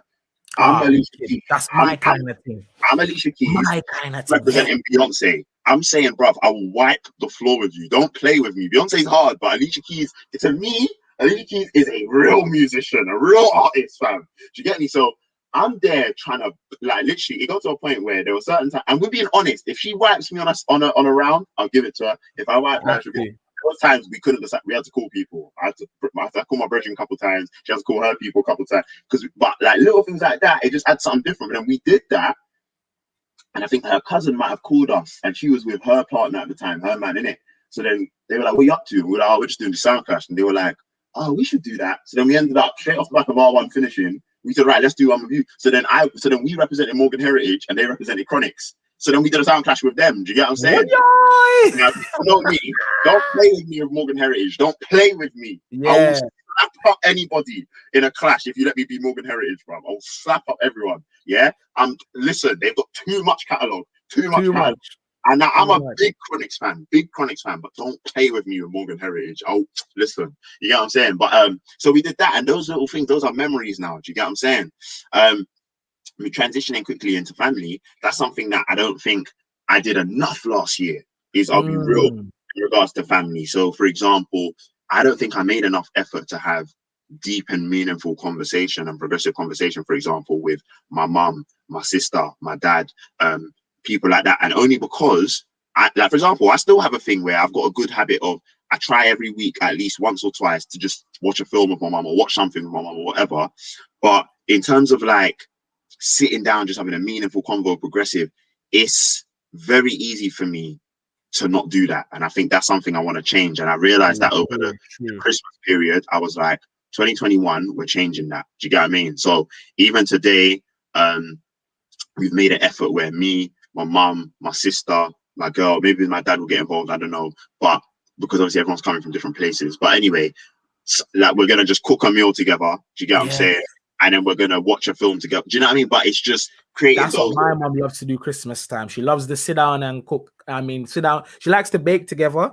And I personally, I hate cooking and I hate baking, but I love food. So I enjoy cooking for people. I don't really care. I wouldn't really bake for you unless it's like you are absolutely begging me to. But yeah, I'm over. I'll cook for you, and it will be the best thing in a while.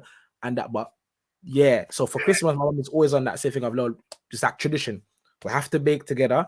Yeah, I have to watch one film that she has been wanting to watch for the whole year, and it's like some Western country film or something like society. And I'm like, can't we watch something? But so I hear you on that. But that's the thing. So, like, for example, Christmas itself, on Christmas Day, I was active in the kitchen, bro. Because obviously, people know I've been vegan now for 4 years, but I was active in there, bro. First time, I'll be real. This is gonna sound weird to people. Christmas was the first time I've made jerk marinade from scratch, you know, bro. Like actually chopping up the scallion them and chopping up ginger and put the pimento in it and made the jerk marinade all from scratch, like first time. And I was so proud because I was like, blood, I could sell this, fam. This is a bad boy jerk marinade. What? Don't play with me. So what did I end up making that day? I did a jerk jackfruit casserole thing. So marinated all the jackfruit and the vegetables, put it in the oven. That come out wicked. Then I made a jerk gravy and did some fried cauliflower kind of thing, and it was then drizzled the jerk gravy. I was on smoke, and then plus I just made I love making soup in it, so I just had enough hard food, yam, dashing, green banana, pumpkin, all them something there. Made a dread soup. So things like Christmas Day and that, I've no issue being in the kitchen, and I cook every week for myself, but for myself. Yeah, do you get what I'm saying? For myself. So it's that thing of like, the difference with today is it's a collective thing, cooking together, just little things like that, because I don't necessarily make enough effort to prioritize those things, which is where I think I need to improve. But also even down to, like, for example, my dad lives because obviously his health isn't the best, so sometimes it's very easy for me to forget to just engage with him. So I said to my dad the other day, Raj, you know what, one of the things I used to love going to when things were open is escape rooms. Anyone that knows me knows I love escape rooms, and I don't know what it is, I just love them. But there's enough different companies that have taken escape rooms online in this pandemic. My dad likes puzzles and thinking things. I said, right, Dad, we're going to get to a thing once a week. We're going to do an online escape room together. Little things like that to try and, because I'm a man that needs schedule. So I don't do the best with, and this is going to sound like I'm a bit dismissive, but I'm not really a man that in the middle of the day can have a random convo or something, because in my head, it's like, I've actually scheduled this time in it. So like, I kind of need to get back to what I'm doing. Do you get me? Or if you just call me out the blue, but at least if I've scheduled something, then obviously we can engage. So for me, a lot of it is routine, but also some of it is sacrifice. So even like my mum kept it real with me, because I went and spoke to each of the people that I care about and said, I feel like I was a bit selfish in 2020. What can I do better? My mum just kept it real. She was just like, maybe you just work till mad hours, isn't it? Like, she was like, more time if you want to do something, Lewis, yeah? Like, you're chatting about doing that at 9:30 and that. You know what I'm saying? And then let's be real, you know, you've only got a 1 good hour of energy between the two of us. Maybe just one day stop working at 7. Do you get what I'm saying? Then we might be able to work something. Do you get what I mean? So it's little things like that, bro, that honestly really can help. Do you get what I'm saying? So yeah, man. But I think like, and then even transitioning quickly into personal life, you know, I'm very big on just being quite open, but like, I had always said that the first property that I buy would be investment, and unfortunately, I'm with a partner who feels the same. But I dragged my heels last year, bro. Do you get what I'm saying? From a financial standpoint, I've got investments in certain places, from crypto to a couple stocks and shares and that. But I've had the money to buy a property since the start of last year. I didn't do anything last year, bro. That money literally sat there. And as we know, money's supposed to circulate. Money's supposed to make us money. I had a good sum of money last year that didn't make me any money, because I just had it sitting there, because I was like, oh no, I'm gonna go do property, but I let last year go by and didn't do nothing. And so even little things like that, bro, that I've come into this year and said that can't happen. Do you get what I'm saying? I was with a brethren of mine, some of you that are, you know what I mean, see me on Instagram, Soca King on Instagram, my brethren Brendan, who I've known since I was 4 years old. Me and him do this thing some Fridays called a sprint, where we basically link up and we say, what's all the tasks that you should have done this week that you didn't get done? We're not bringing that into the weekend. So we linked up. It was me, him, my girlfriend, and then another friend of ours. And we basically, we just did a sprint. But one of the things we were talking about there is like, bruv, all of us have had desires for certain investments that we were going to make, that whether we had the finances or not, we just didn't progress enough with. And I was like, that can't run no more. Do you get what I'm saying? Like, so yeah, bro, that's one of the other things, is like being more intentional about those things as well.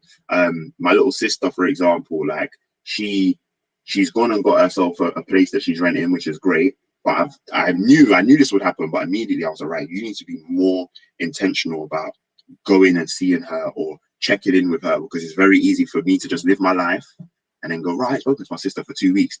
That's not going to happen. So I made sure WhatsApping her every couple of days, how you doing, whatever, like, let me call her, or do you get what I mean? Like, let me go and link her and have breakfast at hers, or take a walk with her. Do you get what I mean? Because I know that my sister's at home. Oh, I love you said that. To go and link her and have breakfast. It's easy to not do that, because somebody taught me about that. A breakfast date is so different, you know. It really, it's a different kind of way to approach the intimacy and the bond building. A breakfast date where we went to the gym, we went swimming, and then after that we went to a vegan cafe, sat down, had some vegan food, and it's like rotted, like, yo, this is all before 11 o'clock in the morning. I'm like, yo, feels good. The day, the swimming session was nice, and we've had a good breakfast now. Bro, what am I doing with my day? Yeah. Yo, it's just free. So bro. yeah, that's it opens your eyes, but that's the thing. Gem there, people. Yeah, man. Because even like where my sister's at in life, because my sister's, fam, how old's my sister, fam? She's 23, so she's 24 this year. So I know that she obviously, and she says this openly, she looks up to me in a certain way. She doesn't need like me every day in her life. She's her own woman. She's independent. She's very like, you know what I mean? She's amazing at what she does. I mean, I still get annoyed that she doesn't realize how good she is at some of the things she does. And I just think to myself, like, yo, but I realize now that you can't expect everybody to have the same level of self-belief you have, Lewis. But my sister is so good at makeup, bro. Like, I'm talking, she's self-taught. She can do special effects makeup. She can do all this stuff. And she hasn't monetized it in any way, because she don't know how to, like, and I'm like, bro, do you understand? You could work on movie sets. That's how good she is with this self-taught makeup thing. It's ridiculous. But anyway, Instagram, set up a website, boom, Bob's your uncle. She's got the Instagram, but she just does it for fun. Like, do you get what I mean? She's Mhm. like, I'm like, nah, blood, like you're actually sick, bro. Do you get what I'm saying? But anyway, yeah. So little things like that, being more intentional there, and then also even for friends, bro. Do you know what I mean? Like that same Brendan I was talking about, Brendan. Like, it's good that we've got a certain level of consistency where we do link up on those Fridays because that's important. But then Definitely. other people, other family, like one of the things that's been big for me is I do a lot of mentoring, obviously through the 100, but my little cousins, they've become even more important to me in this last year. So like I had a very deep convo with one of my little cousins recently who he's going through a lot of mental health challenges right now. He's struggling, and it's like I've been more intentional with just every day I message him now, how you feeling today? Be honest with me. Like, what can we do to lift your spirits? We reason on certain things. I'll FaceTime him quick. Like, do you get what I mean? All right, cool. What, like, how you been doing? All right, hey bro, I was listening to this tune the other day. Try and give him a bit of joy. But it's a lot of like the younger family members for me as well that I'm trying to pour into. But I'm also conscious that I need to get back to doing more with the older family members, because what I've realized in my family here is I'm very much an energy source, and even like my Mhm. aunties and uncles look to me for inspiration. So, Yes. so one of the things I did do last year, which probably answers your question as well, I was the one in our family to say Zoom quiz every week. Each family is gonna run the quiz each week. Jeremy, all of that. We did it for maybe 8 to 10 weeks. We ain't done it for time now. Get that back. Let's get that back. Do you get what I'm saying? Let's get Which back. is So fine. Which is yeah, another thing people need to understand. Some it's good to have that break and then you yeah, start it again, because that's how you just keep it fresh, keep it active, and it always comes in when it's most needed. And I feel like that's what the pandemic has shown us, that that's one of the ways to be here. It's not every day, every week, but hey, a check-in once a month. A check yeah. how you doing, what's going on. Let's do something fun and engage together. The Another check-in thing is real. So even I've always been that person who I'm better with going and seeing people in my family. I've never been the best to just pick up the phone and call people, because I'm the person to go, Auntie, I'm coming to yours this Sunday, or where are you going to be? Or even on the day, what are you doing today? All right, let me come check. I've been that yeah, person.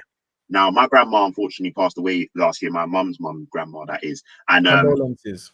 appreciate you, bro. But do you know what it is? One of those ones, we kind of knew the day was coming for a while to some extent, but she was always kind of like she was my safe place, because I went into business. I left my job end of 2015, and that's since then I've just been on my own path. But she was always that place where no matter how I felt, if I go and sit by Granny's bedside, she don't even have to talk, Something happened, though. Something just happened. Mhm. And I'm sitting there, do you get me? And Granddad's in the house, we're reasoning as well. Do you get me?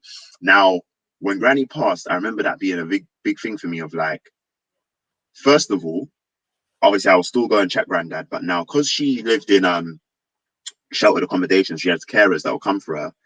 The pandemic meant that you can't go into the building no more.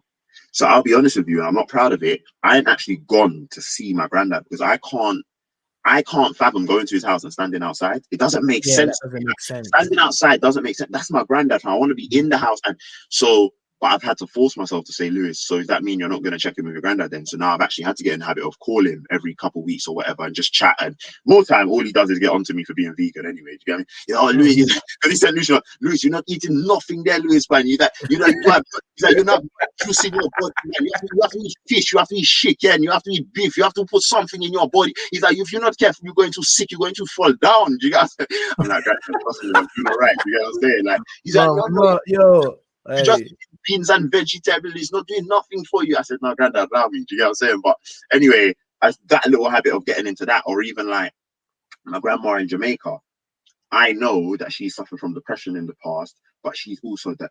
If you meet my grandma from Jamaica, you wouldn't know this woman's 89, and because she's a Mm, live wire. But I know I can't take her life for granted anymore. I've seen my other grandpa who was 10 years younger than her or something like that. So, do you know what? Let me call Granny in Jamaica. yeah, it's Regular. juggling that. You know what I'm It's saying? And juggling that. at all time, the convo's either about someone that she did check the other day, or it's about because she's Jehovah Witness, it's something to do with the Bible. But I'm good with that. Let's just chat. Do you get what I'm saying? But it's doing those things now that's made me realize you need to adjust your engagement with people, Lewis. I got a next auntie on my St. Lucian side who lives in Dalston that again I'd normally just go and check her, and then me and her husband, Uncle Matt, we play Awari. For those of you that know about our back home games, and it's a traditionally an African game, me and him will play Awari. They're very conscious of the pandemic, so no one's coming in their yard. So now I need to go, all right, let me call. Do you get what I'm saying, Auntie Theodora? I need to now, because And that's tough. That's yeah, tough because I feel like, are we being too overcautious about the pandemic because we still have to go out? You still go to work, you still go to the supermarket, so you're still mixing that. Even when the person drops the stuff to your front door and runs off, Yeah, somebody yeah. packed it. You don't know what they're doing. You're not watching them on Facebook Live or IG Live to see how they're packing and cooking the food. So, Nah. and I feel Well, like it's so important to, yes, it's good to call, but we need that personal and physical keep it. touch on that.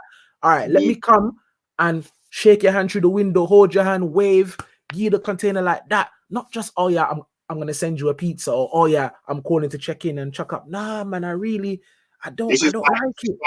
This is why I've been doing a lot of walking, like going to check people and just going for a walk. So some of my mentees, that's the vibe I've been on. Like, I'm gonna link you on Saturday at 9, and we're gonna walk for 2 hours, and we're just gonna talk. If you feel you want to be socially distanced, that's fine. I can walk with you 2 meters away. That's cool. I can still walk with you though, and we'll chat. And it's enough. But you're right. But I think it's the hardest thing for me, and based on what you're saying, is the elderly, bro. Like we know how much love we give them, and we know how much love they give us, and that's the bit that concerns me, man. It's like, I really feel like we're missing something there. And do you know what I'm saying? Like, but my grandma in Jamaica, she don't respond for nothing. She's still, because she used to live, part of her time she lived in St. Catherine. She lived the most time in Linstead, and now she lives in near Falmouth. She lives in Hague near Falmouth.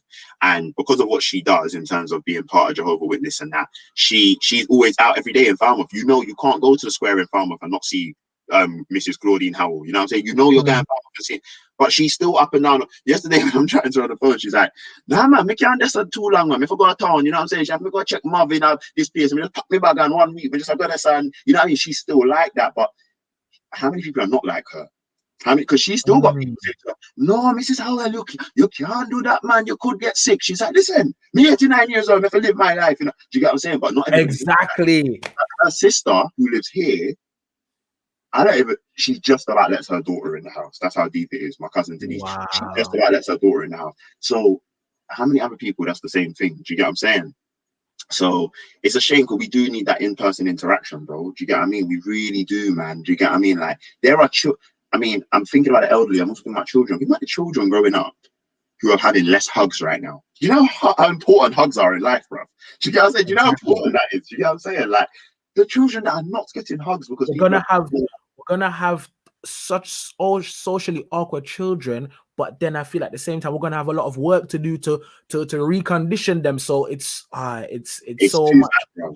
It's too. so I'm much lucky in here, that and it's for the first time last year. I mean, I feel like I've been very qualified to be a godfather a long time. I feel like I'm a good person. I read a lot of books. I do a lot of personal development. No one did not make me godfather until last year. No, I'm joking. But basically, a friend of mine, she made me godfather of her newborn, and I'm lucky that she's a bit more lenient. She's like, bruv, come check the Rari, man. So when I can go there, I can hug up my godson and just, you know what I mean, give him some love, and you know I what I'm saying? appreciate that with my friends as well. That's it, man, because they need that. This is important for their development. Do you get what I'm saying? Like, we need to go and be able to check people. But yeah, I think obviously we don't just be too ridiculous with it and come across like we're being blasé.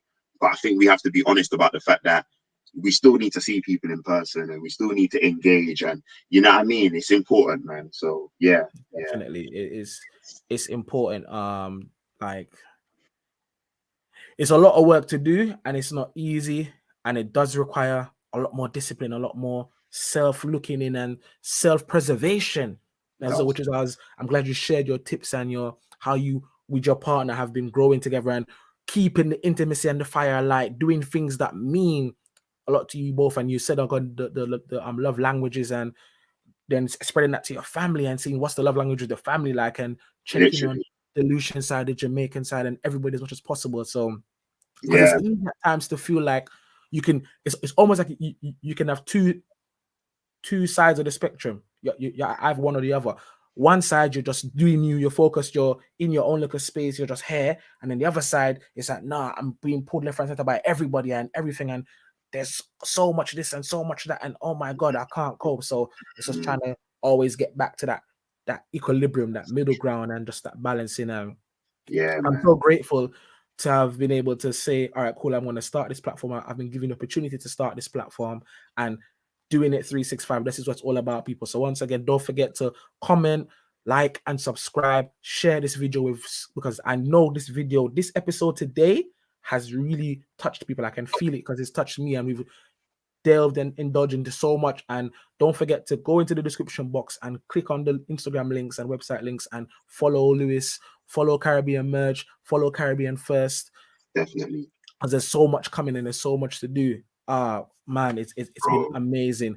Bro, And honestly, I just want to so say key. It's so key for people to get this. And I'm glad I did it at the end of the month, because this year we've had a challenge in 2020. And I was like, I've started this platform now to highlight people and highlight what they're doing and how they're helping the Afro-Caribbean community. And I was like, I want the last episode to be about lifestyle. I want it to be about lifestyle and culture and how we can use that to energize ourselves and rejuvenate ourselves and give us sense of purpose and encouragement, and say you're not alone in this journey, and we're going forward now for the rest of the year.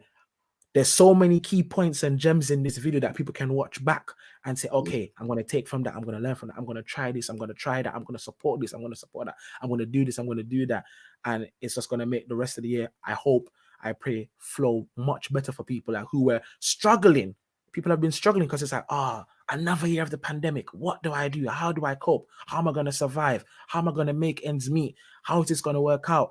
And for me personally, that's one of the things, because I'm not working now. So I'm like, yo, how am I going to do this? How am I going to pay bills? How am I going to do that? How am I going to do this? And it's just like, damn. But where there's a will, where there's a way, where there's focus and determination, there's a way. And I'm so glad to be doing this. And I'm really appreciative of all the people that have come through and given the gems that you've given now on this platform, because I know it's going to benefit people for sure. But bro, it's reciprocal, because you do it everywhere you go. Like, there's never been a time you've come on Success Through Soca and not added massive value, be it on Instagram Live when we're doing messaging and music, be it when I've done some that are just conversations, be it when we've done Saved by Soca, be it when we've done the webinars. Do you get what I'm saying? Like, you've always come and added value, and that's why you do that in everywhere you go, bro. So no doubt you're going to get that back. When you then say to us, can you come on the platform that I'm building? We're gonna give everything, because it's like we can't even start to try and match what you've done for us. You know what I'm saying? So it's reciprocal, bro. Do you know what I mean? You make it your purpose to ensure that a spotlight is shone on everybody else, and we respect it. We don't ever think it goes unnoticed, bro. Do you get what I'm saying? Like, you making the time for that, even to do something as quick as posting it in your story, that still requires presence of mind to say, oh, let me actually shine a spotlight on this person's thing. You coming on the Instagram Live means you've had to say in your head, this person's got a live at this time. Let me try and make a 5 minutes to jump in there if I can. And you're like, I know what that takes, bro. That's not accidental. I know that's you thinking in the back of your mind, how can I add value to this space? And even if it's something where you're bringing a level of upliftment through some humor, that's still adding it, bro. So it is no surprise to me that you're getting guests coming through and wanting to give as much value as possible, because you're doing it. Do you get what I'm saying? You're doing it as well. So it only makes sense that you 110%. Yeah, man. For real. Yeah, man, definitely, without a doubt. And it's a beneficial. Thank you so much, Katrina. I'm glad I love that feedback. I love that energy, and I'm glad to know that that's how I'm coming across. Obviously, I'm not trying to say I'm perfect, guys. We all are growing, we're all learning, we've all made mistakes and done things wrong in the past, and we're just trying to learn to be better people and cultivate better, relationships and better self-awareness and self-involvement. And it's a beautiful journey to be on and to grow. And like you said, it is about being present and supporting, because it doesn't take much, but it does take something. Bro, it does, and it's so key. And even again, like what we just touched on, where I was asking about yourself, like how do you preserve yourself? Another thing that I want to remind people of is again, in yourself, it's the self-esteem, it's the self-pride. Like, don't let the fact that we're in lockdown, and I know this is going to be a lot for the ladies as well, you can't get your nails done like usual, you can't get your hair done, you can't get your toes done, you can't pretty up yourself and go out. Listen to what Louis just said. He created that atmosphere at his partner's house or his house where we're going on a date again, like we did it for the first time. And pamper yourself at home. Try that for the man them. Get the grooming. I want to shout out another sponsor. You see how the bed's looking nice right now? The bed's falling now. The bed. I want to shout out Azana's Natural Hair and Beauty and Skincare. This is their bed balm. Simple, nice, easy to use, and it doesn't stain. It doesn't smell strong. Easy, come out. Boom, boom, boom. Put it in, massage it in after a nice shower, and just get it in there. So yeah, the purchase link for this will be in the bio, gentlemen. get the beard going if you want to grow the beard, because now we're in lockdown, we're not going to the barbers. Our barbers are doing the best that they can to either do home visits or do one-to-one appointments as well as possible, but most of them are following the guidelines and avoiding the fines. So we're going to have the beards growing. So grow it. Ladies, if you like to see a man with a better beard, get it in there. So the link to purchase that will be in the bio below for sure.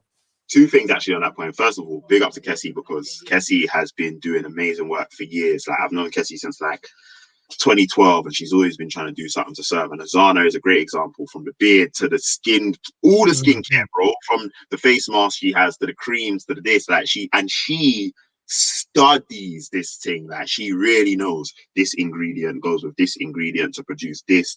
She took probably a good year of just understanding the thing before she released any product. So big up to Kessie, you get what I mean? On the point about barbers, actually, I don't talk about it on enough platforms. I want to actually big up my barber, yeah? He was on BBC Radio London for the first time on Wednesday evening. Hey, what day was Ziggy on the radio? Or was it Thursday? It was on Thursday. Thursday, yeah, Thursday. So my barber Ziggy, yeah, honestly, I appreciate the love I get, but you see when you come across someone that you said, this is not normal, this is a different level. As soon as the pandemic hit last year, my barber, he's very in tune with God, but also he has so much respect for his wife. That's why he's such a big role model to me. He said between a message he got and something his wife said, he was like, "Rah, how can I serve the community in this time? Because I'm closed, but I'm a pillar. I've been in this community 20 years. Like, what do I do?" Exactly. So he turned his barbers into a food bank, right? It started off with him just off. He's never run a food bank before, doesn't know how it works. It started off with just, he'd go Tesco and buy a few bags of shopping. And then he just knew a couple elderly people in the community, or people would walk past. He'd say, "I'm trying to run a food bank. Do you know anyone that's struggling right now?" And he will bring food to their house. Like, I'd be standing here and I'll look out my window and I'll see him walk past with 2 bags of shopping. 20 minutes later, I'll walk back with no shopping. I'll know he's just done a delivery. Do you get what I mean? But he has been doing this since March, bro. Even when the shops were able to reopen, he continued the food bank. He got the connection with Fair Share, so they bring him some food and that. But he's doing all this off his own back, and obviously still having to pay the bills, still having to do all of that. And it's not easy, even though they've got the schemes and that for self-employed people. It's hard for barbers and hairdressers and that right now. But I commend him, and I just want to say I've been trying to help him as much as I can. So sometimes I bring him food or help him to organize stuff in the shop and whatever. But we set up a GoFundMe link. So people, I'm gonna say, just type in on Google Lewisham Barbers and then food bank. If you want to support the GoFundMe, it's just there to help Ziggy to be able to pay the bills, keep that going. He finally got like big up to Eddie Nesta, because Eddie Nesta's a renowned guy in our community, and he brought Ziggy onto the show on Thursday evening for 5 minutes just to talk about what he's been doing. So I'm just glad Ziggy's getting the love, because this guy is, honestly, you couldn't ask for a better servant in a community than someone like him. Honestly, his heart is so big, bro. Seriously, he will sit in that shop with the lights off and not eat just because he's like, I'm waiting for a delivery. To him, it's a different thing. Like, honestly, man, I can't speak highly enough. Bro. Seriously, I can't speak highly enough. So if anyone can make any small contribution, please do. Do you get what I'm saying? The GoFundMe's there. We'll say a fundraiser by Louis Howell. I started it just to help him because I just want to raise money for him, bro. Raise money and raise funds. Yeah, bro. It's been a very, very amazing conversation today. This is Doing It 365. Please remember to comment, like, and subscribe. Don't forget to share this video. And it's been truly a blessing to have this conversation. This is the last episode for the month of January. We're 7 episodes in. It's been fantastic. I say that word often, but it has been, and I hope people take away from this, or people enjoy this. I hope people have a very, very good. This is me saying Happy New Year to all of you. For the first time. Happy New Year to those who are just this is if this is your first time watching Doing It 365, thank you. If you're a repeat visitor to the platform, thank you again. And if you've been sharing and liking and commenting, thank you so much. You are greatly appreciated. If you subscribe, please, thank you so much. I appreciate that. Thank you for subscribing. It's been fantastic. Remember to go through the description box and follow Louis Howell, follow Success Through Soca, follow Revolution Hive. Make sure you're also following the sponsors, which is Caribbean Merch, for this t-shirt here today. The link will be in the description box, and also Azana's Natural Skin and Healthcare for the beard oil and all other skincare needs as well. All links will be provided below. So it's been a pleasure. Louis, bro, any questions for me? No, thank you for having me. I just want to say one thing, which is hold us accountable, because I think we need a course with Sir Influential on public speaking or something. Do you know what I mean? So Definitely. look out for that at some point soon. Do you get what I mean? But also, yeah, just appreciate you having me, man. Seriously, creating the platform. I'm really grateful. I'm excited to know what's one thing you're looking forward to this year. What's one thing you want to see happen this year for yourself, or that you want to create, or whatever. One thing I really want to create for myself is my own rum. So Nice. if anybody can help me to create that, I want my own rum, because we have 7 black-owned rums in the UK, and I want to add to that list. I want to Nice. add to it. I want my own rum, and because I know how amazing rum did well last year as a beverage, and I know it's so integral to our community, to our culture, to our upliftment, to our survival, to our essence. I want to be a part of that and add to that, and obviously bring that joy and pleasure. So when people say to me, "Oh, it's my birthday," here's a bottle of rum from Yeah. me, literally to you. Enjoy. So that's what I want to do for the year. So I look forward to creating that. I know I have an idea of how I want it to the bottle to look and the name and stuff, but it's just to actually get the process started, and I'm excited to get that done. I've been doing my research, Nice. so it's been a blessing. So that's what I look out for that, people. And there's so much more in the pipeline. If you pay attention to my IG, you'll notice there's a little trend every Friday now. So Yeah. for that as well. There's so much. I don't want to give away too much just yet, but this is Doing It 365. It's been a pleasure speaking to Louis Howell. I am Sir Influential. Please remember once again to like, comment, subscribe. Make sure you're following me on social media at Sir Influential, and make sure you're following Louis at Mr. Louis Howell. Fantastic conversation. We are gone. Have a great day. All the best for 2021. Please. Bless.